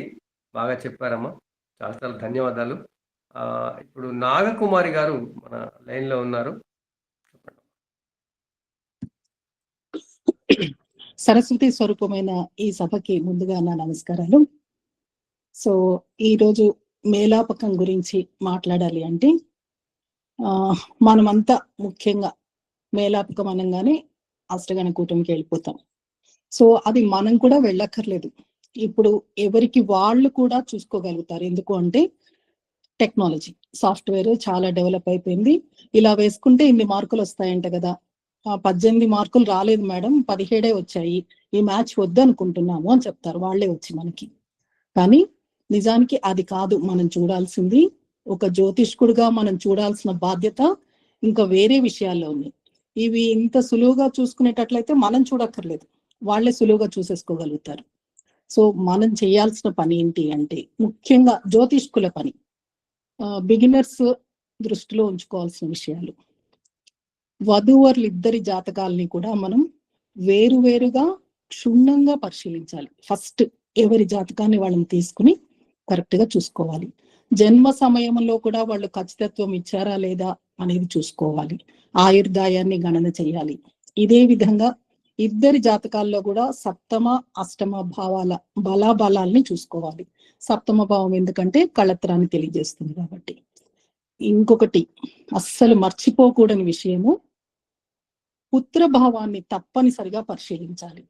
అసలు వివాహం యొక్క ముఖ్య ఉద్దేశం సత్సంతానాన్ని పొందటమే కాబట్టి పుత్ర భావాన్ని కూడా తప్పనిసరిగా మనం పరిశీలించాలి. అదే విధంగా అష్టకూటమిని కూడా పరిశీలించాలి. అంటే వీరికి వివాహం జరుగుతున్నప్పుడు ఏ దశలో జరుగుతుంది, ఆ దశానాథుడు ఎన్ని బిందువుల్ని ఇచ్చాడు, సో నెక్స్ట్ రాబోయే దశలో ఈ బిందువులు ఎలా ఉన్నాయి, ఈ శుభ బిందువులు ఎలా ఉన్నాయి, ఇవి కూడా మనం అష్టక వర్గ బిందువుల్ని కూడా చూసుకోవాలి. ఇవి చూసుకుని తర్వాత ముందుకెళ్ళాలి. అయితే జ్యోతిష్కుడు ఇంకా కొన్ని విషయాల్ని దృష్టిలో ఉంచుకోవాలి. మనకి మహా నక్షత్రాలు అని 4 నక్షత్రాలని చెప్తారు. స్వాతి, మృగశిర, మఖ, అనురాధ. ఈ 4 నక్షత్రాల్లో ఒక నక్షత్రం ఏదైనా సరే, అటు వధువుదైనా ఇటు వరుణుదైనా కూడా వాళ్ళకి వివాహ పొందన చూడాల్సిన అవసరం లేదు అని చెప్పారు. అదే విధంగా మేనరికాల యందు, ప్రేమ వివాహాల యందు కూడా వివాహ పొందన చూడాల్సిన అవసరం లేదు. ఎందుకు అసలు వివాహ పొందన అనేది ఎందుకు చూస్తున్నాం మనము? అది యాక్చువల్ గా చిత్తకూటమి, మనోకూటమి. అంటే వధూవరులు ఇద్దరు మనస్సులో ఇష్టపడి వాళ్ళు కాపురం చేస్తారు అనే ఉద్దేశంతో మనం ఈ పొందన చూస్తున్నాం. కానీ వాళ్ళ మనసులు ఒకరి పట్ల ఒకరికి లగ్నం అయ్యాయి. ఆల్రెడీ వాళ్ళు పుట్టగానే వాళ్ళిద్దరికి వివాహాన్ని నిశ్చితం చేశారు కాబట్టి అక్కడ చూడాల్సిన అవసరం లేదు. అదే విధంగా ఇంకా కొన్ని విషయాల్ని మనం దృష్టిలో ఉంచుకోవాలి. ఏంటి అంటే ఏ జాతకము కూడా దోషరహితంగా ఉండదు. తప్పనిసరిగా ఏదో ఒక దోషం ఉంటుంది. కళత్ర దోషం కానివ్వండి, మనం అందరము ఎక్కువగా భయపెట్టే ఏ కుజ దోషము ఏదైనా కానివ్వండి, ఒక దోషం ఉంటుంది. సో ఒక జాతకంలో కనుక దోషం ఉంటే రెండవ దానిలో కూడా ఉండేటట్టుగా మ్యూచువల్ గా చూసుకుంటే అది క్యాన్సిల్ అవుతుంది అని చెప్తారు. సో ఇంకొక ముఖ్యమైన విషయం ఏంటి అంటే ఈ ప్రపంచంలో ఏ ఇద్దరికి కూడా 100% పొంతన కుదరదు. వీలైనంత తక్కువ దోషాలు ఉండేటట్టుగా చూసుకోవాలి. ఏదో ఒక కళత్ర దోషం అంటే వివాహ యోగ్యత లేకపోవటం, వివాహం ఆలస్యం కావటం, వైవాహిక జీవితంలో సుఖ సంతోషాలు లేకపోవటం, వివాహేతర సంబంధాలు ఉండటం, కళత్రంతో ఎడబాటు, వైధవ్యం, పునర్వివాహం వగైరా వగైరాలు. సో వీలైనంత తక్కువ కళత్ర దోషాలు చూసుకోవాలి. దోష సామ్యాన్ని కూడా చూడాలి. అయితే ఈ దోష సామ్యము ఇవన్నీ చూడాలి అంటే వాళ్ళు వచ్చి మన ముందు కూర్చోగానే అది చూడటం అయ్యే పని కాదు, కొంచెం టైం పడుతుంది. సో అంత టయాన్ని వెచ్చించి మనం చూడాలి. అయితే జ్యోతిష్కుడికి మిగిలింది చాలా లిమిటేషన్స్. ఇప్పుడు వాళ్ళకి ముఖ్యంగా ఏజ్ గ్రూప్ 2 years ఉండాలి, ఏజ్ గ్యాప్ అంతకంటే ఎక్కువ ఉండకూడదు, ప్యాకేజీలు మ్యాచ్ అవ్వాలి, కులగోత్రాలు ఓకే. సో ఈ salaries, package, age group, height, మా అబ్బాయి 6 foot రండి, అమ్మాయి 5'6" ఉండాలి. సో ఇవన్నీ చూసుకుని వాళ్ళు మన దగ్గరికి వచ్చాక మనకి చూడటానికి చాలా తక్కువ ఉంటుంది మ్యాచెస్. మనము ఒకవేళ అది వద్దు అన్నామంటే ఏదో మనమే వాళ్ళ పెళ్లి చెడగొట్టినంత ఫీలింగ్ తో ఉంటారు వాళ్ళు. వాళ్ళ దగ్గరికి వెళ్తే ఏవి కుదరనివ్వరండి, ఏది కుదరలేదని చెప్తారండి అంటారు. సో ఆ అపప్రథ రాకుండా ఉండాలి అంటే కొంచెం ఒకసారి ఈ విషయాలన్నిటిని దృష్టిలో ఉంచుకుని చూడాలి. ఇంకా వీటన్నిటికంటే కూడా ముఖ్యమైనది, ఈ పాత పద్ధతుల్లో కూడా మనము అన్నిటికీ అన్నీ కుదరట్లేదు, కుదిరినా కూడా వాళ్ళు సరిగ్గా కాపురాలు చేసుకోవట్లేదు అని మనకి అనుభవంలో తెలుస్తుంది. కాబట్టి ఈ అష్టగణ కూటమి చూసేప్పుడు నాడీ కూటమి అనేది ముఖ్యమైనది, అది కుదరాలి. తారాబలం కుదరాలి. తర్వాత గ్రహమైత్రి ఇంతవరకే కుదిరితే కూడా 16-17 మార్కులు మాత్రమే వస్తాయి. వచ్చినా కూడా నేను ముందుగా చెప్పినట్టు ఈ జాతకాలు విడివిడిగా పరిశీలించి చూసుకున్నట్లయితే ముందుకు వెళ్ళవచ్చు. సో ఇట్లా కాదు, మనం ఇంకా కొంచెం మనం కూడా డెవలప్ అవ్వాలి, ఆధునికంగా వెళ్ళాలి అంటే ఈ అష్టగణ కూటములు ఇవన్నీ కాకుండా ఒక 5 అంశాలని దృష్టిలో ఉంచుకోవాలి. ఏంటి అంటే లగ్నము, చంద్రుడు. చంద్రుడు మన మానసిక స్థితిని తెలియజేస్తాడు కదా, చంద్రమా మనసో జాతః అన్నాం. తర్వాత శుక్రుడు కళత్రకారకుడు. గురువు ఇంకా మనకు తెలుసు అత్యంత శుభగ్రహము, అన్నిటినీ ఇచ్చేది గురువు. నెక్స్ట్ కుజుడు, అంటే ఇక్కడ నాడిలో మనకి కుజుడిని భర్తకారకుడుగా చెప్తాము, కానీ మన పరాశర పద్ధతిలో మాత్రం గురువునే భర్తకారకుడిగా చెప్తున్నాను నేను. అయితే ఇక్కడ కుజుడిని ఎందుకు తీసుకోవాలి అంటే దేహకారకుడు, శక్తికారకుడు, అన్ని రకాలైన కోరికలకు కారకుడు. సో ఈ 5 అంశాలని అటు రాశి చక్రంలో ఇటు నవాంశ చక్రంలో కూడా తప్పనిసరిగా పరిశీలించాలి. ఎందుకని? శారీరక మానసిక పొందన సరిగ్గా ఉండాలి. అంటే లగ్నం కుదిరింది అనుకోండి, సో ఒకరి పట్ల ఇంకొకరికి ఆకర్షణ ఉంటుంది. అదే విధంగా మనం ఈ చంద్రుడు కూడా ఒకళ్ళతో ఒకళ్ళకి సరిపోతే, అంటే 1, 5, 9 అలా ఉంటే వాళ్ళిద్దరి మధ్య చక్కటి స్నేహము, వాళ్ళ ఆలోచనలు కలవటము ఇలాంటివి అనేది జరుగుతుంది. వారిద్దరి మధ్య ఒక అవగాహన ఉంటుంది, మానసికమైన ఏకీకృత ఆలోచన విధానం ఉంటుంది. సో అదే శుక్రుడు అనుకోండి, ఒకళ్ళ పట్ల ఒకళ్ళకి ఆకర్షణ, శృంగార జీవితం బాగుంటానికి కావాల్సిన ఆకర్షణ అనేది ఏర్పడుతుంది. ఆలోచన ప్రవృత్తులు ఒకే విధంగా ఉంటాయి. ఇకపోతే ఈ గురువు దృష్టి కనీసం ఒకళ్ళ జాతకములో సప్తమాధిపతి పైన గాని, లేదా కుజుణ్ణి గాని, లేదా శుక్రుణ్ణి గాని వీక్షిస్తే ఇంకా అద్భుతం అని చెప్పుకోవాలి. ఈ శుక్రుడు కూడా 5, 9 ఉంటే మంచిది. ఒకరి జాతకాన్ని నుంచి చూసినప్పుడు ఇంకొకళ్ళ జాతకంలో. అంటే ఇక్కడ ఇండైరెక్ట్ గా ఏం చెప్తున్నారు, ఎప్పుడు ఉంటాడు అలా? వాళ్ళిద్దరి మధ్య కనీసం 5 సంవత్సరాలు తేడా ఉండాలి. 10 సంవత్సరాలు మనం ఇంక ఇప్పుడు ఒప్పుకోవట్లేదు, కనీసం 5 సంవత్సరాలు తేడా ఉంటే ఆ విధంగా 5లో ఉంటాడు అని చెప్పేసి ఒక మాట. ఇకపోతే కుజుడు, మన కుజుడు అనగానే ముందు మనం భయపడిపోతాం. సో ఉచ్చ స్థితిలో ఉంటే ఎట్లా? ఒకళ్ళ జాతకంలో ఉచ్చ స్థితిలో ఉండి ఒకళ్ళ జాతకంలో నీచ స్థితిలో ఉంటే చెయ్యొచ్చా? ఖచ్చితంగా చేయొచ్చు. అమ్మాయి జాతకంలో గనక ఉచ్చ స్థితిలో ఉంటే తప్పనిసరిగా చేయొచ్చు.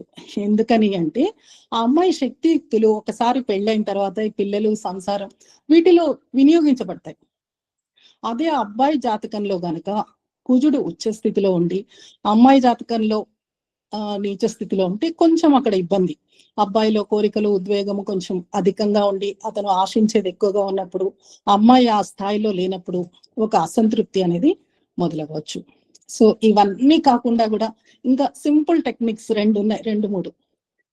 ఇద్దరి లగ్నాలు సమసప్తకాలు, ఇద్దరి జన్మరాశులు సమసప్తకాలు అయితే అది best match. They are made for each other. వాళ్ళు ఉత్తమ దంపతులు అన్నమాట. ఇంకొకటి, ఒకరి జాతక చక్రంలో కనుక రవి ఉన్న చోట ఇంకొకరి జాతక చక్రంలో చంద్రుడు ఉంటే అది మరింత అద్భుతం. అంటే ఆత్మకారకుడు మనఃకారకుడు ఏకీకృతం అవుతున్నారు. సో ఇలాంటి చిన్న చిన్న జాగ్రత్తలతో కూడా కొంచెం ముందుకెళ్ళొచ్చు. అన్నిటినీ మించి తప్పనిసరిగా ఒక ఎగ్జామ్ కి వెళ్ళాలి అంటే, ఒక సివిల్స్ అలాంటి రాసేటప్పుడైతే మాక్ ఇంటర్వ్యూలకు కూడా వెళ్తారు. సో ఇంత ముఖ్యమైన పెళ్లి అనే ఒక వ్యవస్థలోకి వాళ్ళు ప్రవేశించే ముందు తప్పనిసరిగా ప్రీ మెరైటల్ కౌన్సిలింగ్ వెళ్ళండి అని చెప్పండి. మీరు చేయగలిగితే మరింత అద్భుతం. చేయలేకపోతే కౌన్సిలర్స్ ఉన్నారు, ప్రీ మెరైటల్ కౌన్సిలర్స్ ఇప్పుడు చాలా విరివిగా ఉన్నారు. వాళ్ళ దగ్గరికి వెళ్ళమని మనం సలహా ఇవ్వాలి. ఈ పొంతన చూడటం అనేది ఒక ముందు జాగ్రత్త చర్య. యాక్చువల్ గా రుణానుబంధ రూపేణ పశుపత్ని సుతాలయ అన్న నానుడి మనందరికీ తెలుసు. సో ఎవరు రాసి ఉంటే వాళ్ళే వస్తారు. అయితే ముందు జాగ్రత్తగా తీసుకుంటాం. ఇది ఒక తప్పనిసరి జాగ్రత్తగా మనం ఫాలో అవుతే మంచిది. సో ఇంత చక్కటి టాపిక్ ని ఎంపిక చేసినందుకు, నాకు అవకాశాన్ని ఇచ్చినందుకు కూడా గురువులకి వందనాలు. ధన్యవాదాలు నాగకుమారి గారు, మంచి మంచి విషయాలు చెప్పొచ్చారు. జిఆర్ వేణు గారు. నమస్కారం సార్. నమస్కారం సార్. అయితే ముఖ్యంగా వివాహంలో చాలా విషయాలు చెప్పారు. వివాహ పొంతన విషయంలో ముఖ్యంగా వైరం, వేద నక్షత్రాల గురించి కూడా నేను చెప్పదలుచుకున్నా. ఇక్కడ వధూవరులకు పరస్పర వైరం కలిగించే వేద నక్షత్రాలు అనేవి కొన్ని ఉన్నాయి. వాటిని కూడా లెక్కలోకి తీసుకోవాలంటే అశ్విని నక్షత్రానికి జ్యేష్ఠ నక్షత్రము, భరణి నక్షత్రానికి అనురాధ, కృతికా నక్షత్రానికి విశాఖ, రోహిణికి స్వాతి, ఆర్ధ నక్షత్రానికి శ్రవణ నక్షత్రం అని ఈ విధంగా 27 నక్షత్రాలకి 27 వేద నక్షత్రాలు ఉన్నాయి. అంటే ఇవి మిత్రతారాలు కావచ్చు, కానీ వీటికి వైరం ఉంది. అంటే అశ్విని నక్షత్రానికి అశ్విని దేవతలు, జ్యేష్ఠ నక్షత్రానికి ఇంద్రాగ్నులు ఉన్నారు. అంటే వాళ్ళ క్షేత్ర చూసినట్టయితే వైరం అనేది ఉంది. కాబట్టి వధూవరులలో ఎవరికి కూడా ఈ వైర నక్షత్రాలు కాకుండా ఉంటే చాలా బాగా ఉంటుంది. అలాగే ఆరుద్ర నక్షత్రం, శ్రవణ నక్షత్రం. ఆరుద్ర నక్షత్రము రుద్రుడిది, శ్రవణ నక్షత్రం మహావిష్ణు. అంటే వీరి యొక్క తత్వాలు అనేవి కొంచెం వేరుగా ఉంటాయి. కాబట్టి వాటిని కూడా లెక్కలోకి తీసుకుంటే చాలా మంచి ఫలితాలు వస్తాయి. ఆ విధంగానే స్త్రీ పురుషుల ఏక నక్షత్ర నిర్ణయం, అంటే స్త్రీ పురుషులది ఒకే నక్షత్రమై త్రిపాద నక్షత్రాలు అంటే కృతిక, పునర్వసు, ఉత్తర, విశాఖ, ఉత్తరాషాఢ, పూర్వభాద్ర అయినా రోగ భయం అనేది ఉంటుంది. అంటే కృతికా నక్షత్రం మేషరాశిలో మొదటి పాదం అయితే మిగిలిన 3 పాదాలు వృషభ రాశిలోకి వస్తాయి. పునర్వసు నక్షత్రం మొదటి పాదం మిథునం అయితే తర్వాత 3 పాదాలు కర్కాటకంలోకి వస్తాయి. ఇలా ఇద్దరికి ఉన్నప్పుడు కూడా వివాహం అనేది చేయకూడదు. అలాగే ద్విపాద నక్షత్రం అంటే మృగశిర 2 పాదాలు ఒక రాశిలో అయితే మిగతా 2 పాదాలు ఇంకొక రాశిలోకి వస్తాయి. ఇలా ఉన్నప్పుడు కూడా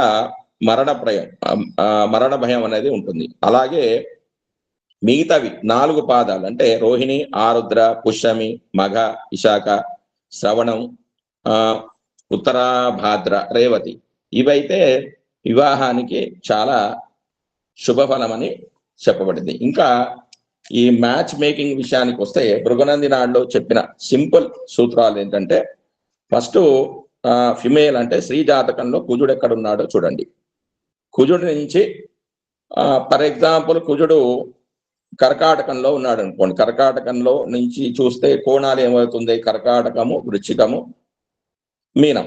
ఈ రాశులలో పురుష రాశులలో అంటే పురుష రాశులలో గురువు ఈ రాశులలో ఉంటాయి. అంటే వృశ్చికంలో కానీ కర్కాటకంలో కానీ మీన రాశిలో కానీ గురుడు ఉంటే అది అనుకూలమైంది, చేయొచ్చు. ఆ విధంగానే ఇంకో ఉదాహరణ అంటే పురుష జాతకంలో శుక్రుడు ఎక్కడున్నాడో చూడండి. అంటే శుక్రుడు 1, 5, 9లో ఉన్నాడు అనుకోండి. అంటే మేషరాశిలో కానీ సింహరాశిలో కానీ ధనుసు రాశిలో కానీ ఉంటే గురువు కానీ కుజుడు కానీ అంటే స్త్రీ జాతకంలో ఈ రాశులలో ఉంటే వివాహం అనేది చేయవచ్చు. 100% పర్ఫెక్ట్. ఇంకా మీరు ఇంకా ఏమీ ఆలోచించాల్సిన అవసరం లేదు. ఇక ప్రాబ్లమ్స్ ఇన్ మ్యారేజ్ అంటే వివాహ విషయంలో ఎలాంటివి వస్తాయి అంటే పురుషుల జాతకంలో శుక్రుడితోని కేతువు గాని శని గాని సంబంధం అంటే శుక్రుడు ఉన్న రాశి నుంచి 1, 5, 9, 2, 7, 12 స్థానాలలో శని గాని కేతువు గాని ఉంటే అది అంత అనుకూలమైంది కాదు అని చెప్పవచ్చు. ఆ విధంగానే స్త్రీ జాతకంలో కుజుడు భర్తకు కారకుడు కాబట్టి ఆ కుజుడు మంచి స్థానంలో ఉంటే వాళ్ళకి వివాహం అనేది చెయ్యొచ్చు. అంటే ఒకరి జాతకంలో బాలేకపోయినా ఇంకోరి జాతకంలో బాగా ఉంటే ఈ వివాహానికి అనుకూలమని చెప్పొచ్చు. అలాగే స్త్రీ జాతకంలో కుజకేతుల సంబంధం ఉంటే కుజుడి డిగ్రీస్ ఎక్కువగా ఉండాలంటే కేతు డిగ్రీలు ఎక్కువగా ఉండాలి. కుజుడి కంటే ఎక్కువ ఉన్న కుజుడి నుంచి 2వ ఇంట్లో కేతు ఉన్న సపరేషన్ అనేది ఉంటుంది. ఆ విధంగానే పురుష జాతకంలో కుజుడు పురుష జాతకంలో గురువు శుక్రుడు ఇలా ఉంటే వివాహం చేయవచ్చు. అంటే ఒకరు కోపం ఉన్నా ఇంకోరు సర్దుకుపోయే తత్వం అనేది వాళ్ళలో ఉంటుంది కాబట్టి ఇలా చేయొచ్చు.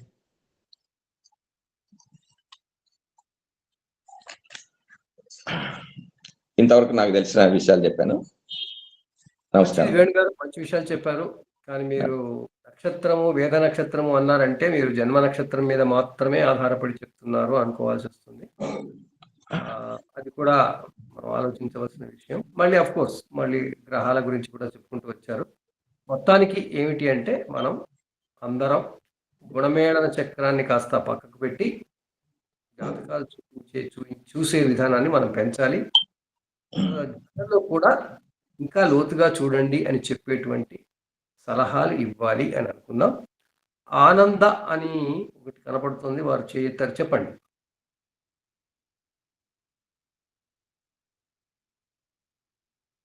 ఆనంద అని పేరు వస్తుంది ఇక్కడ, వారు చేయెత్తారు, ఏమైనా చెప్తారా? ఆనందరావు గారు మాట్లాడండి.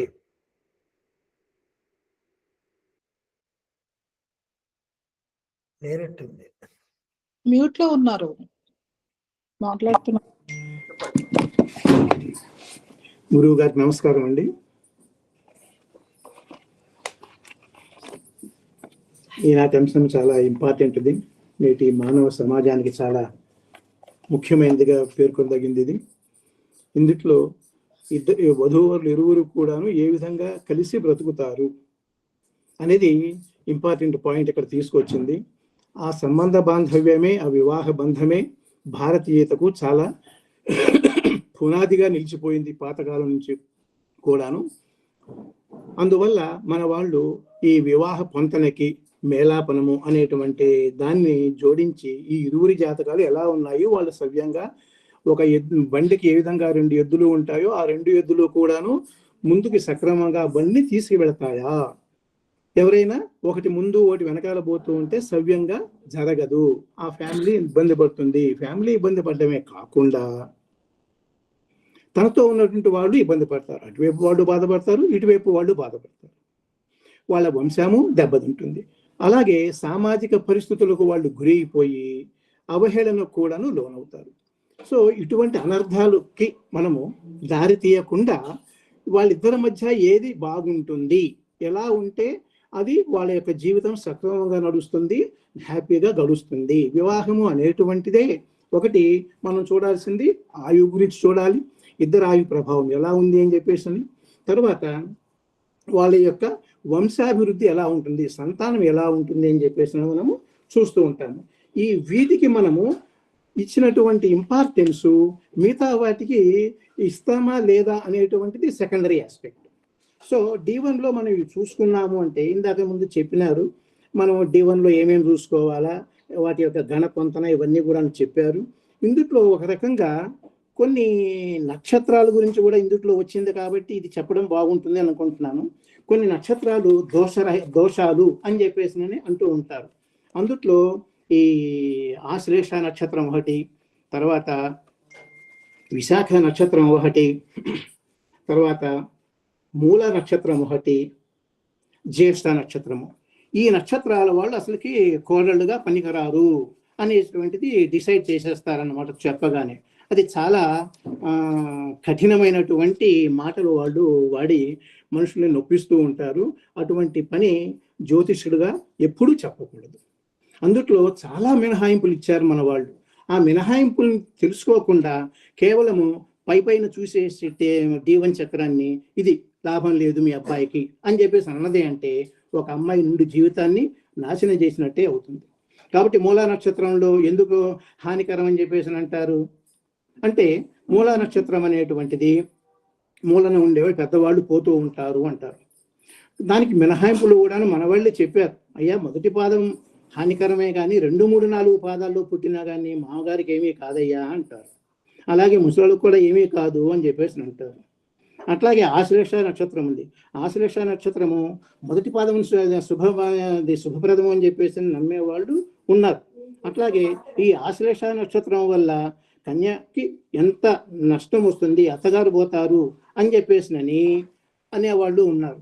అట్లాగే విశాఖ నక్షత్రంలో పుడితే మరిది పోతాడు, జ్యేష్ఠ నక్షత్రంలో పుడితే పెద్ద కుమారుడు మరణిస్తాడు. ఈ విధంగా కొన్ని అపప్రథలు మనకు లోకంలో ఉంటున్నాయి అన్నమాట. ఈ అపప్రథల్ని నివారించాల్సిన బాధ్యత ప్రతి ఒక్క జ్యోతిష్కుడికి ఉన్నది. వీటిని జాగ్రత్తగా చూసుకోవాలి. ఉదాహరణకి ఆశ్లేష నక్షత్రము విధియ తిథి నాడు కానివ్వండి, ఆదివారం కానివ్వండి, సూర్యోదయం కాలంలో సమీపంలో కానీ అపర సంధ్యా కాలంలో కానీ ఉంటే, ఆ లగ్నం మీద పాప వీక్షణ ఉంటే, అప్పుడు సప్తమంలో కుజుడు ఉంటే అత్తగారికి హాని జరగచ్చు అని చెప్పేసి మనకు BPHలో క్లియర్గా రాసింది. కాబట్టి మిగతా ఏం చెప్పినా కానీ వాటిని మనము మూఢనమ్మకాలుగా తీసేసి మనము వాటిని త్రోసిపుచ్చాల్సిందే అని సవినయంగా అందరినీ వేడుకుంటూ ఉన్నానండి. తర్వాత ఇంకొకటి అత్తగారి పెళ్లి అయిపోగానే కూడాను అది అఫ్కోర్స్ ఇది మనం మేళాపకానికి సంబంధించిన విషయం కాదు కాబట్టి నేను దాన్ని చర్చించదలుచుకోలేదు. ఇంకొకటి D1 మనం చూసుకునేటప్పుడు D9కి చాలా ప్రాముఖ్యత ఇవ్వాలి. D1 ఎంత చూస్తామో D9 కూడా అంత ప్రాముఖ్యత ఇస్తేనే వాళ్ళ యొక్క వ్యక్తిగత విషయాలు, ఆంతరంగిక విషయాలు బయటపడతాయి. D1 అనేటువంటిది బాహ్యంగా చెప్తే D9 అనేటువంటిది వాళ్ళ ఆంతరంగిక విషయాలని వాళ్ళు ఏ విధంగా కలిసి ముందుకు వెళతారు, భావస్పర్శ అని చెప్పేసి అన్నారు. కాబట్టి ఈ వాక్స్పర్శ అలా అని చెప్పేసి అన్నారు. ఇటువంటి విషయాలన్నీ కూడాను లోతైన విషయాలు మనకు D9 ద్వారా తెలుస్తాయి. కాబట్టి D9 చూడకుండా మనం ఏది కూడాను నిర్ధారించకూడదు. అలాగే రజ్జు దోషము అనేది అని అన్నారు. రజ్జు దోషము గురించి ఇందాక చెప్పినారు. అందుట్లో కూడా తమిళనాడులో ఎక్కువగా ఉపయోగిస్తూ ఉంటారు అని చెప్పేసి. ఈ రజ్జు దోషం జనరల్గా ఆయుష్ నిర్ణయించే అంశం అన్నమాట. కాబట్టి ఆ 5 రకాల పేర్లు కూడా ఇందాకని చెప్పారు.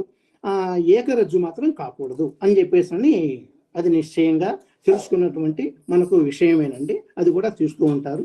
స్త్రీ దీర్ఘము అని చెప్పేసి కూడా విషయం చెప్పారు.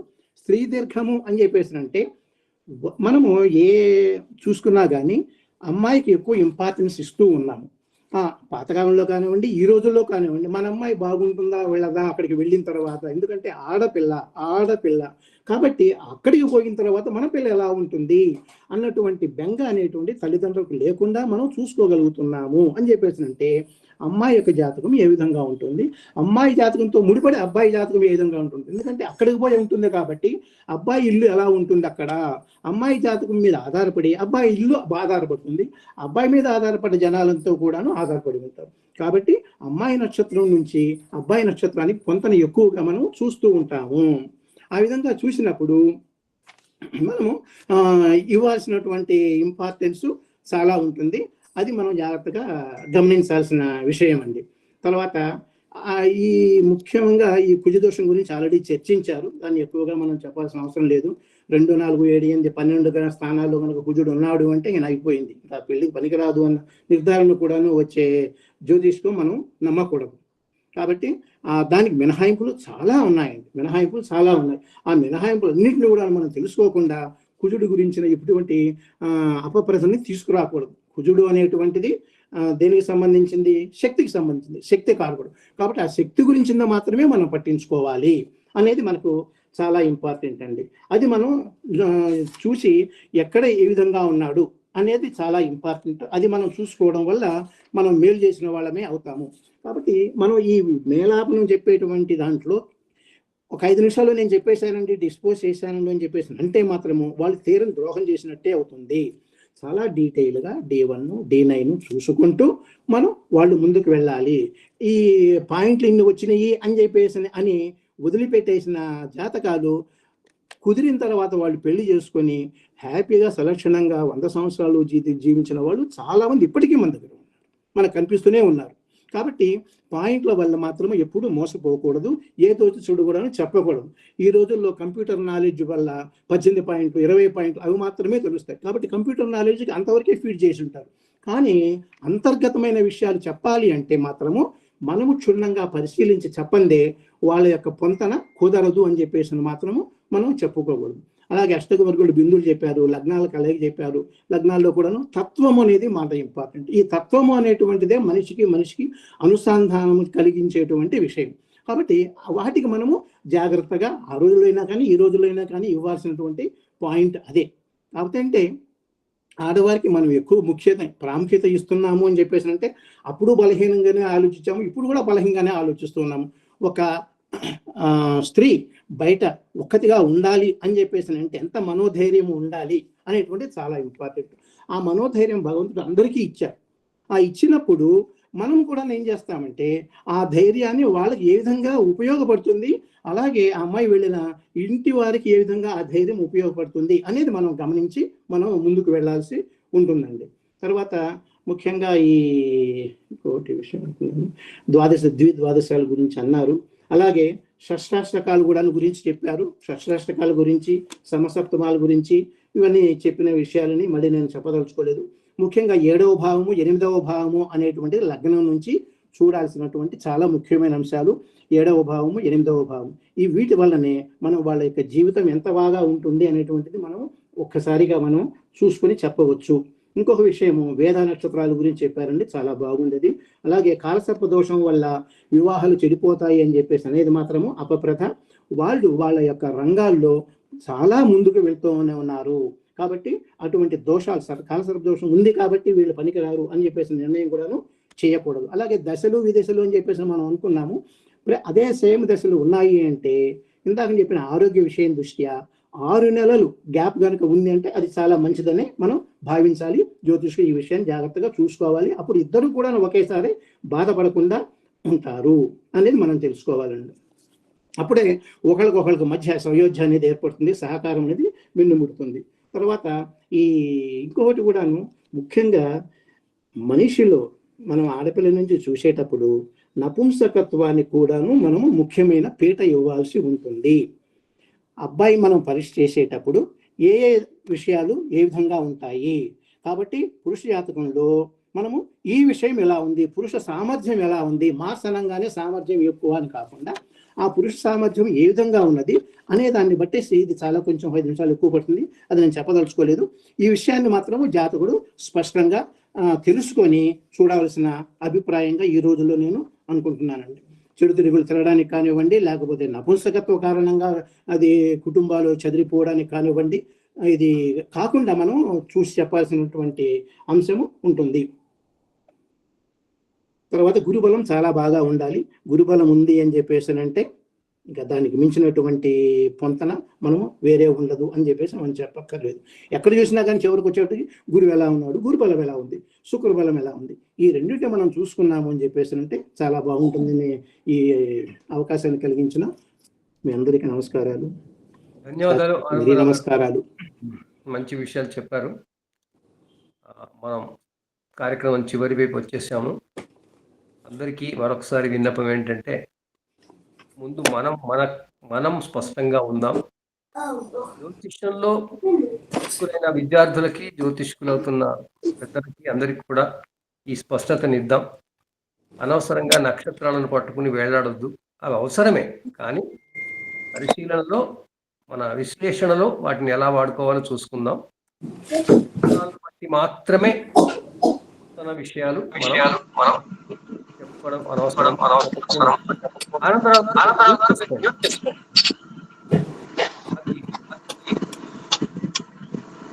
మనకి మనం సమాజానికి మేలు చేసిన వాళ్ళం.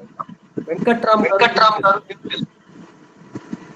మీరు సౌండ్ రీసౌండ్ వస్తుంది. వెంకట్రామ్ గారు మ్యూట్ చేసుకోండి, చెప్పండి.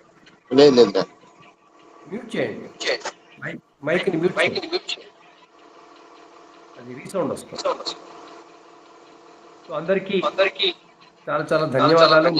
చర్చించాం. మనం మన గురువు గారు జ్యోతిర్వాణి విందాం.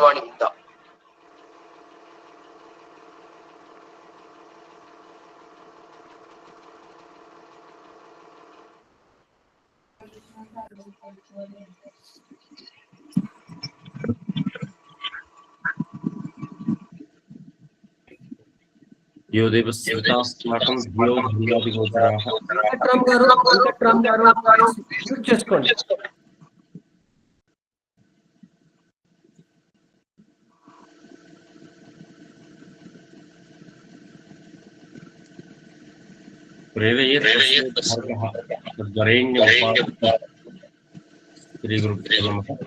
శ్రీమాత్రే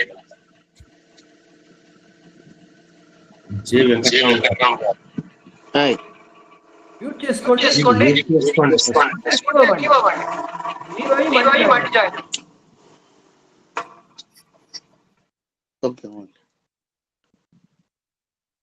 మీ ఒక్కరికి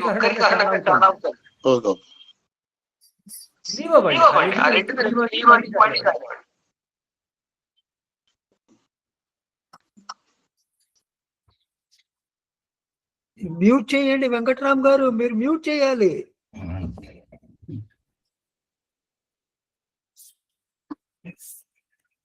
శ్రీమాత్రే నమః.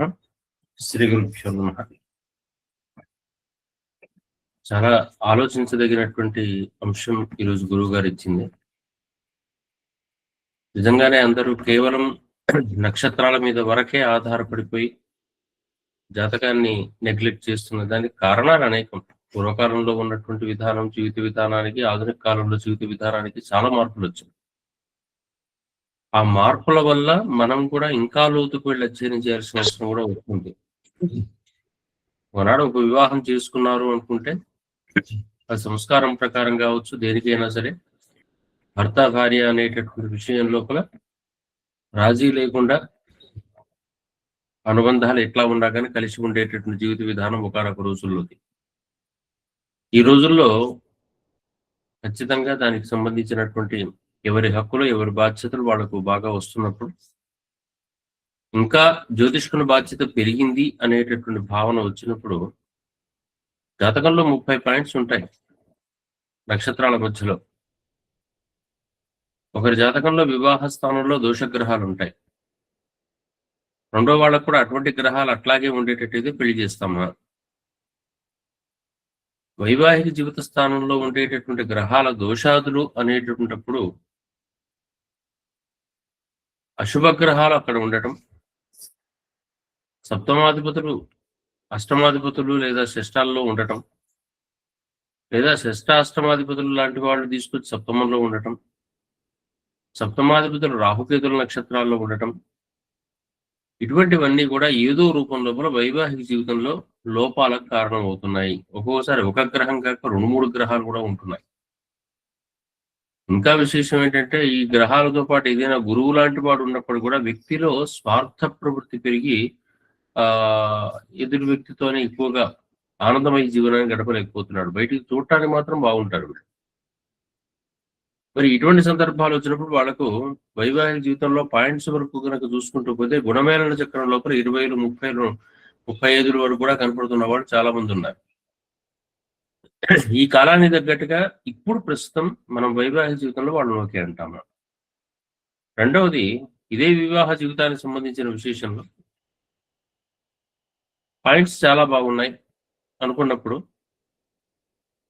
ఎదుటి వ్యక్తికి వివాహ స్థానం నడుస్తున్న దశ ప్రస్తుతం శని అంతర్దశో ఏ దశో నడుస్తుంది. వివాహ స్థానంలో కేవలం 1, 0, 2 ఈ పాయింట్స్ లోపల ఉన్నటువంటి వాళ్ళు ఉంటారు ఆ సమయం లోపల. మరి ఈ దశలో వివాహం చేయాలా? ఫస్ట్ ఇంప్రెషన్స్ ఎట్లా ఉంటాయి? అడ్జస్ట్మెంట్స్ ప్రాబ్లమ్స్ ఏంటి? మరి ఇటువంటివన్నీ ఆలోచించాల్సినటువంటి విధానం ఎట్లా ఉండాలి? ఈ అవగాహన మనం పరిపూర్ణంగా లేకుండా ఇద్దరి వివాహ స్థానాదుల్లో లోపాలు ఉన్నటువంటి వాళ్ళని ఒక దగ్గర పెట్టినా, ఇద్దరి ఆలస్య వివాహ జీవితాలు కలిసినటువంటి వాళ్ళను, ఇద్దరి బ్రేకప్ వివాహాలు ఉన్నటువంటి వాళ్ళను ఒక దగ్గర పెట్టినప్పటికీ భారతీయమైన జీవిత విధానానికి సెట్ కాదు. ఇంకెక్కడో జీవిత విధానాల లోపల సెట్ అయ్యే అవకాశాలు ఉంటే ఉండొచ్చు కాక, మన దగ్గర మాత్రం మనం సాధారణంగా కోరుకునేటటువంటి ఏ వైవాహిక జీవితం లోపల ఏకపత్ని వ్రత భావనలో చివరిదాకా కలిసి ఉండాలి భార్యాభర్తలు అనుకుంటున్నాము, దానికి ఇది ఏకీకృతం కాకపోవచ్చు. ఇప్పటికీ కూడా చాలా మంది మనకు ఉదాహరణలుగా మా వాళ్ళు ఇంతకాలం ఉన్నారు, అంతకాలం ఉన్నారు. ఈ ఇంతకాలం అంతకాలం ఉండటం అనేది సంస్కారపరంగా ఉండటం వేరు, ఆనందంగా ఉండటం వేరు. సంస్కారపరంగా ఉన్నటువంటి వాళ్ళు ప్రతి వాళ్ళు ఆనందంగా ఉన్నారని చెప్పేసి చెప్పడానికి ఆధారాలు దొరకవు మనకు. ఇవి చెప్పడానికి కొన్ని కొంచెం గంభీరంగా ఉంటాయి, ఇబ్బందికరంగా కూడా ఉంటాయి సమాజంలో. కేవలం ఉత్తరాభాద్ర రేవతి అనే 2 నక్షత్రాల వాళ్ళు నేను ఒక 4-5 జంటలు అనుకోకుండా చూశాను. వాళ్ళిద్దరి మధ్యలో సయోధ్య లేదు. మరి చూస్తే పాయింట్స్ చూస్తే 35 పాయింట్స్ ఉంటాయి. మరి ఎందుకు లేదు అనేదానికి ఎక్కడో దగ్గర ఒకరిద్దరు కలిసి కూడా ఉండొచ్చు కాక, కానీ ఒక 5-6 చోట్లలో మనకు కనిపించేటటువంటి ఒక భావన ఆటోమేటిక్ గా తర్వాత కనిపించేటువంటి వాళ్ళ వ్యక్తుల మీద ఎందుకులేండి అనవసరం వదిలిపెట్టేయమంటుంటాం. అందుకని మన ఆలోచన ధోరణి తప్పనిసరిగా 3 అంశాల మీద ప్రాతిపదికగా ఉండాలి మేళావకం విషయంలో. దీనికి ప్రైమరీ అనేటటువంటిది ప్రాథమికంగా గమనించాలి అనుకునేటటువంటిప్పుడు కూటాలు తప్పనిసరి, బేసిక్స్. దానికి కొంత అవుట్లుక్, దాంట్లో కూడా కేవలం గ్రహమైత్రికి ఎక్కువగా ప్రాధాన్యం ఇవ్వాలి ఈ కాలం లోపల. గ్రహమైత్రికి ప్రాధాన్యం ఇవ్వడం అంటేనే ఇద్దరి మధ్యలో భావాలు కలిసి ఉంటాయని అర్థం. ఆలోచన విధానాలు సరిపోతాయి. దీనికి కులాలు మతాలు పెట్టకండి దయచేసి, అయిపోయింది. ఇంకా కులాల మతాల వ్యవహారాలు పక్కకు జరుపుదాం. ఇవాళ అందరూ బ్రాహ్మణులేనండి, ఎవరు అందరూ క్షత్రియులే, అందరూ వైశ్యులే, అందరూ శూద్రులే. ఎవరు ఈ గుణము అనేటువంటి వాళ్ళు లేరు. కులపరమైనటువంటి వ్యవహారాల నుంచి మనం పక్కకు జరగడం మంచిది. ఇంకా గట్టిగా చెప్తే అందరం వైశ్యులమే. వైశ్వీకృతంగా మారిపోయింది. అంటే కమర్షియలైజేషన్ ఇప్పుడంతా, గ్లోబలైజేషన్, కమర్షియలైజేషన్, వైశ్వీకృతంగా మారిపోయింది ఇప్పుడంతా. మరి అటువంటి సందర్భాల లోపల ఈ కులాలు మతాల వ్యవహారాలు మన హృదయాల లోపల అంతా వ్యాపార ధోరణి నుండి ఇప్పుడు ఇట్లా నడవాలి అట్లా నడవాలంటే కుదిరే అంశం కాదు. అందుకని అది పక్కకు పెట్టేద్దాం. కాబట్టి గ్రహమైత్రి ఈజ్ కామన్ ఫర్ ఆల్. ఇందాక రవీంద్రనాథ్ గారు సూచన చేసినట్టుగా ఇంకా 3 అంశాలు ఎక్కువగా ప్రాధాన్యం తీసుకోవాల్సింది. గణమైత్రి, నాడీ మైత్రి, యోని మైత్రి లాంటివి ఈ 3 పట్టుకోండి. ఇంకెక్కువ అవసరం లేదు మనకి ఈ రోజుల్లో. నాడీ అనేది స్పందన, ఇద్దరి మధ్యలో ఒక స్పర్శ వచ్చేటప్పుడు ఇద్దరి మధ్యలో ఒక స్పందన ఉండాలి, నర్వస్ సిస్టమ్ ఇది. గణమైత్రి అనేది పర్సనల్ లైఫ్ లో ఇద్దరి మధ్యలో బిహేవియర్, రాక్షస గణం, దేవగణం, మనుష్య గణం అంటున్నప్పుడు the smooth touch, hard touch, medium touch అనేటటువంటి ఇద్దరి మధ్యలో ఉన్నప్పుడు ఈక్వలెంట్ గా ఉన్నప్పుడు మనకు మంచి సూత్రాలు కూడా అట్లాగే చెప్తారు. అది గణం ఏకగణం అయ్యేటట్టయితే మంచిది అని చెప్పేసి. తర్వాత యూనికూటం కూడా పర్సనల్ లైఫ్ మీద కొంతవరకు ప్రాధాన్యం చూపిస్తుంది. కానీ వయసులో పెద్దదైనటువంటి వాళ్ళ వ్యక్తిత్వాలు ఏర్పడ్డ తర్వాత, కొంత వైవాహిక జీవితం యొక్క స్పర్శ తెలిసిన తర్వాత పెళ్లి చేసుకుంటున్నారు. ఇప్పుడు 20-25 తర్వాత పెళ్లి చేసుకుంటున్నారు. 15 అప్పుడు 14 అప్పుడు పెళ్లి చేసుకోవట్లేదు. అటువంటిప్పుడు కొంత సైన్స్ చదువుకుంటున్న వాళ్ళు కూడా ఉన్నారు కాబట్టి ఇటువంటి విషయాల్లో కొంచెం జాగ్రత్తలు వాళ్ళు తీసుకోగలరు. అందుకని గ్రహమైత్రికి, నాడీ మైత్రికి ఇటువంటి వాడికి ఎక్కువ ప్రాధాన్యం కనుక ఇస్తూ అక్కడ వరకు దాన్ని ఆపు చేసిస్తే నెక్స్ట్ జాతకాల వైపు వెళ్ళాలి మనం. ఇంకా వైవాహిక జీవితంలో వాడికి ఆనందమే లేదు అని చెప్పేసి మనం డిసైడ్ చేసిన తర్వాత వాడికి పెళ్లి చేస్తాం అనుకోండి, మనకు తెలియకుండా ఏం జరుగుతాయి, రుణానుబంధ రూపేణ ఇవన్నీ మన చేతుల్లో లేవు. అది వదిలిపెట్టేయాలి, భగవంతుడికి వదిలిపెట్టాలి. Marriages are made in heaven అనుకోవాలి, నమస్కారాలు పెట్టాలి, వదిలిపెడతాం. కానీ మనకు తెలిసి మన చేతుల్లో ఉంటున్నప్పుడు మాత్రం, మన చేతుల్లో అంటే మనకు దగ్గరకు వచ్చినప్పుడు, మనం సూటబుల్ నాట్ సూటబుల్ అని చెప్పి చెప్పగలిగినటువంటి విధానం వచ్చినప్పుడు మాత్రం ఈ వైవాహిక జీవితంలో సప్తమ స్థానానికి సంబంధించినటువంటి గుణదోషాదులను మనం అనేక రూపాలు పరిశీలన చెయ్యకుండా వాడికి అసలు సంతోషం ఉంటుందా, బాధ ఉంటుందా, స్వార్థపరుడా, మంచివాడా, లగ్నం లోపల ఎట్లా ఉన్నాయి, సంతాన స్థానం ఎట్లా ఉందనేటటువంటి విషయాలు ఇంతకుముందు చర్చించారు. అటువంటివన్నిటిని కూడా పరిశీలించి, ఇంకా గట్టిగా చెప్పాలంటే సంతాన స్థానాదుల్లో కూడా ఒక్కొక్కసారి పక్కకు పెట్టినా ఇద్దరి మధ్యలో ఆత్మీయత ఏర్పడితే సంతానం వేరు రూపాల్లో కూడా రావచ్చు. కానీ ఆత్మీయత ఉండాలి, వాళ్ళిద్దరి మధ్యలో అన్యోన్యత ఏర్పడాలి. ఈ అన్యోన్యత ఏర్పడటానికి అసలు వాడి జాతకంలోనే సుఖపడే యోగం లేనప్పుడు వాడికి అన్యోన్యత ఏర్పడటానికి అవకాశం ఎక్కడ ఉంటుంది?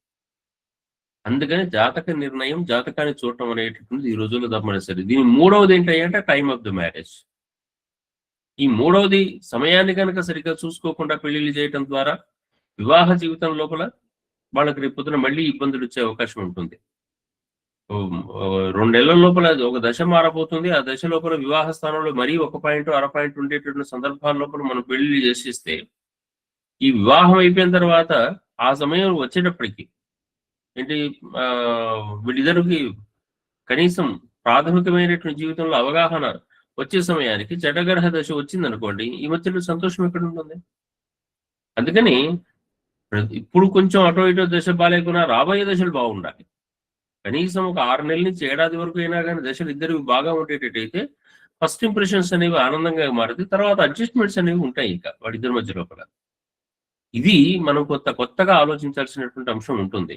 ఈ రూపంలో ఆలోచించకుండా కేవలం మనకు ఉన్నటువంటి సూత్రాల ప్రకారంగా ఇట్లాగే చేస్తాం, ఇవే పాయింట్స్ చూస్తాం, ఈ రూపంలోనే ఆలోచన చేస్తాం అని చెప్పేసి అనుకునేటట్టయితే మాత్రం అది చాలా మందికి లాయర్ల దగ్గరికి పంపించేటువంటి సోర్స్ అవుతాయి.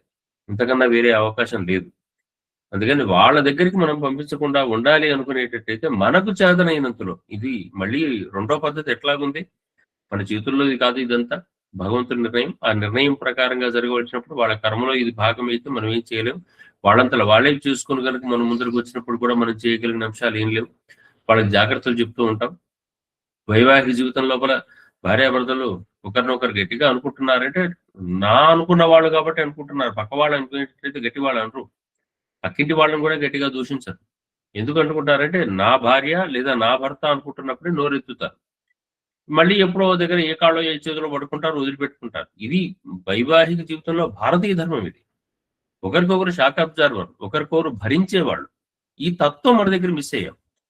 మనం ఫారిన్ కల్చర్లోకి వచ్చేసాం. నువ్వా అన్నట్టావా అని చెప్పేసి అంటే నిన్ను కాకుండా ఇంకెవరిని అంటా, పక్కింటి వాళ్ళంటూ ఊరుకుంటారా? నాకు ఉండేటువంటి ఎమోషన్, బయట నుంచి వచ్చిన ఒత్తిడినంతా తీర్చుకోవడానికి భార్య ఉంటుంది. భార్యకు ఉన్నటువంటి ఇంట్లో ఉన్నటువంటి ఇబ్బందులు తీర్చుకోవడానికి భర్త ఉంటాడు. అంతవరకే ఇది. అటువంటి భారతీయమైనటువంటి ఎమోషనల్ బ్యాలెన్స్ ఉండాల్సినటువంటి ప్రదేశం లోపల మనం అనవసరమైనటువంటి గొడవలు పెట్టుకుంటూ ఉండేటట్టు ఇది క్లారిటీ కాదు.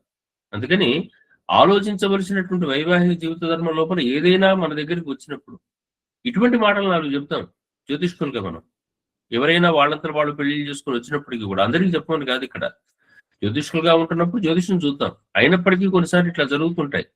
జరుగుతూ వస్తున్నప్పుడు వాళ్ళ వైవాహిక జీవితాన్ని స్థిరపరిచే విధానం లోపల మా ఆయన నన్ను బాగా తిడతారంటే నేను కాక పక్కబట్టి వాళ్ళని తిడితే కదా, వాళ్ళ దగ్గరికి పోతే నువ్వు ఊరుకుంటావా గట్టిగా అంటే గింటే నన్ను అంటారు. ఎందుకు అంటే నా అనుకునే భావన ఏర్పడుతుంది కాబట్టి. పిల్లలు, భర్త, భార్య ఈ ముగ్గురే కదా నా అనుకునేవాళ్ళు. ఇటువంటి చిన్న చిన్న అంశాలు కూడా మనం అప్పుడప్పుడు చెప్పాల్సిన అవసరాలు ఉంటుంటాయి మన దగ్గరకు వచ్చినటువంటి వ్యక్తులకు. ఎందుకంటే భారతీయమైన వైవాహిక జీవన వ్యవస్థ పాడైపోతున్నటువంటి సందర్భాల్లో జ్యోతిష్కులది కూడా చాలా ప్రాధాన్యమైనటువంటి భావన. జ్యోతిష్కులు అంటే కేవలం ఈ పంచాంగాలు చూసి లెక్కలు పెట్టి బయటకు వచ్చేవాళ్ళు కాదు. They are the counsellors. Astro counselling అని చెప్పేసి అంటాం. దీనికి డబ్బులని కాదండి, జీవితాలు నిలబెట్టండి దయచేసి. వాళ్ళ జీవితాలు నిలబెట్టడమే మనం చేయవలసినటువంటి పని. వాళ్ళు కనుక సంతోషపడి వాళ్ళ జీవితాలు మళ్ళీ మళ్ళీ రక్షించుకుంటే మనకు 1 గంట టైం పోతే పోయింది, కానీ టన్నుల కొద్ది పుణ్యం వస్తుంది. ఈ పుణ్యం కోసమైనా కానీ 4 మంచి పనులు చేయటంలో ఇది ఒక గొప్పనైనటువంటి అవకాశం మనకు. ఇంత గొప్పనైనటువంటి అవకాశాన్ని మనం మిస్ చేసుకోకూడదు. దీని మీద చక్కని ప్రసారం చేసుకునే ప్రయత్నం చేద్దాం. నలుగురికి వినియోగపడే ప్రయత్నం చేద్దాం. జాతకాన్ని తప్పనిసరిగా గమనించాల్సిందే. నక్షత్రాదులు లేదా రాశి అనేటటువంటిది ఒక బేసిక్ ఎలిమెంట్ మాత్రమే అనుకొని ఇంకా పై స్థాయికి ఎదగకపోయేటట్టయితే మనం ఇబ్బంది పడతాం. పాయింట్స్ వైజ్ గా చూసి పంపించేటటువంటి వ్యక్తులు ఇప్పటికీ కూడా కోకొల్లలుగా ఉన్నారు. ఆ కోకొల్లలు మన వాళ్ళు, ముఖ్యంగా మన జ్యోతిర్వాడలో వినేటటువంటి వాళ్ళు మాత్రం దయచేసి ఇంతవరకు తమ అధ్యయనం లేకపోయినా కానీ మళ్ళీ అధ్యయనం చేసి అయినా కానీ దయచేసి మేళాపకం క్లాసులకు మేళాపకం చెప్పించుకోనైనా కొత్తగా ఆలోచించే ధోరణి వైపు రండి. భారతీయమైన జీవిత విధానాన్ని నిలబెట్టండి అని చెప్పేసి అందరికీ సవినయంగా ప్రాధాయపడుతూ ఈరోజు మాట్లాడిన పెద్దలందరికీ కూడా ధన్యవాదాలు సమర్పణ చేసుకుంటూ నమస్కారం, స్వస్తి, సెలవు. ధన్యవాదాలు గురువు గారు. నమస్కారం.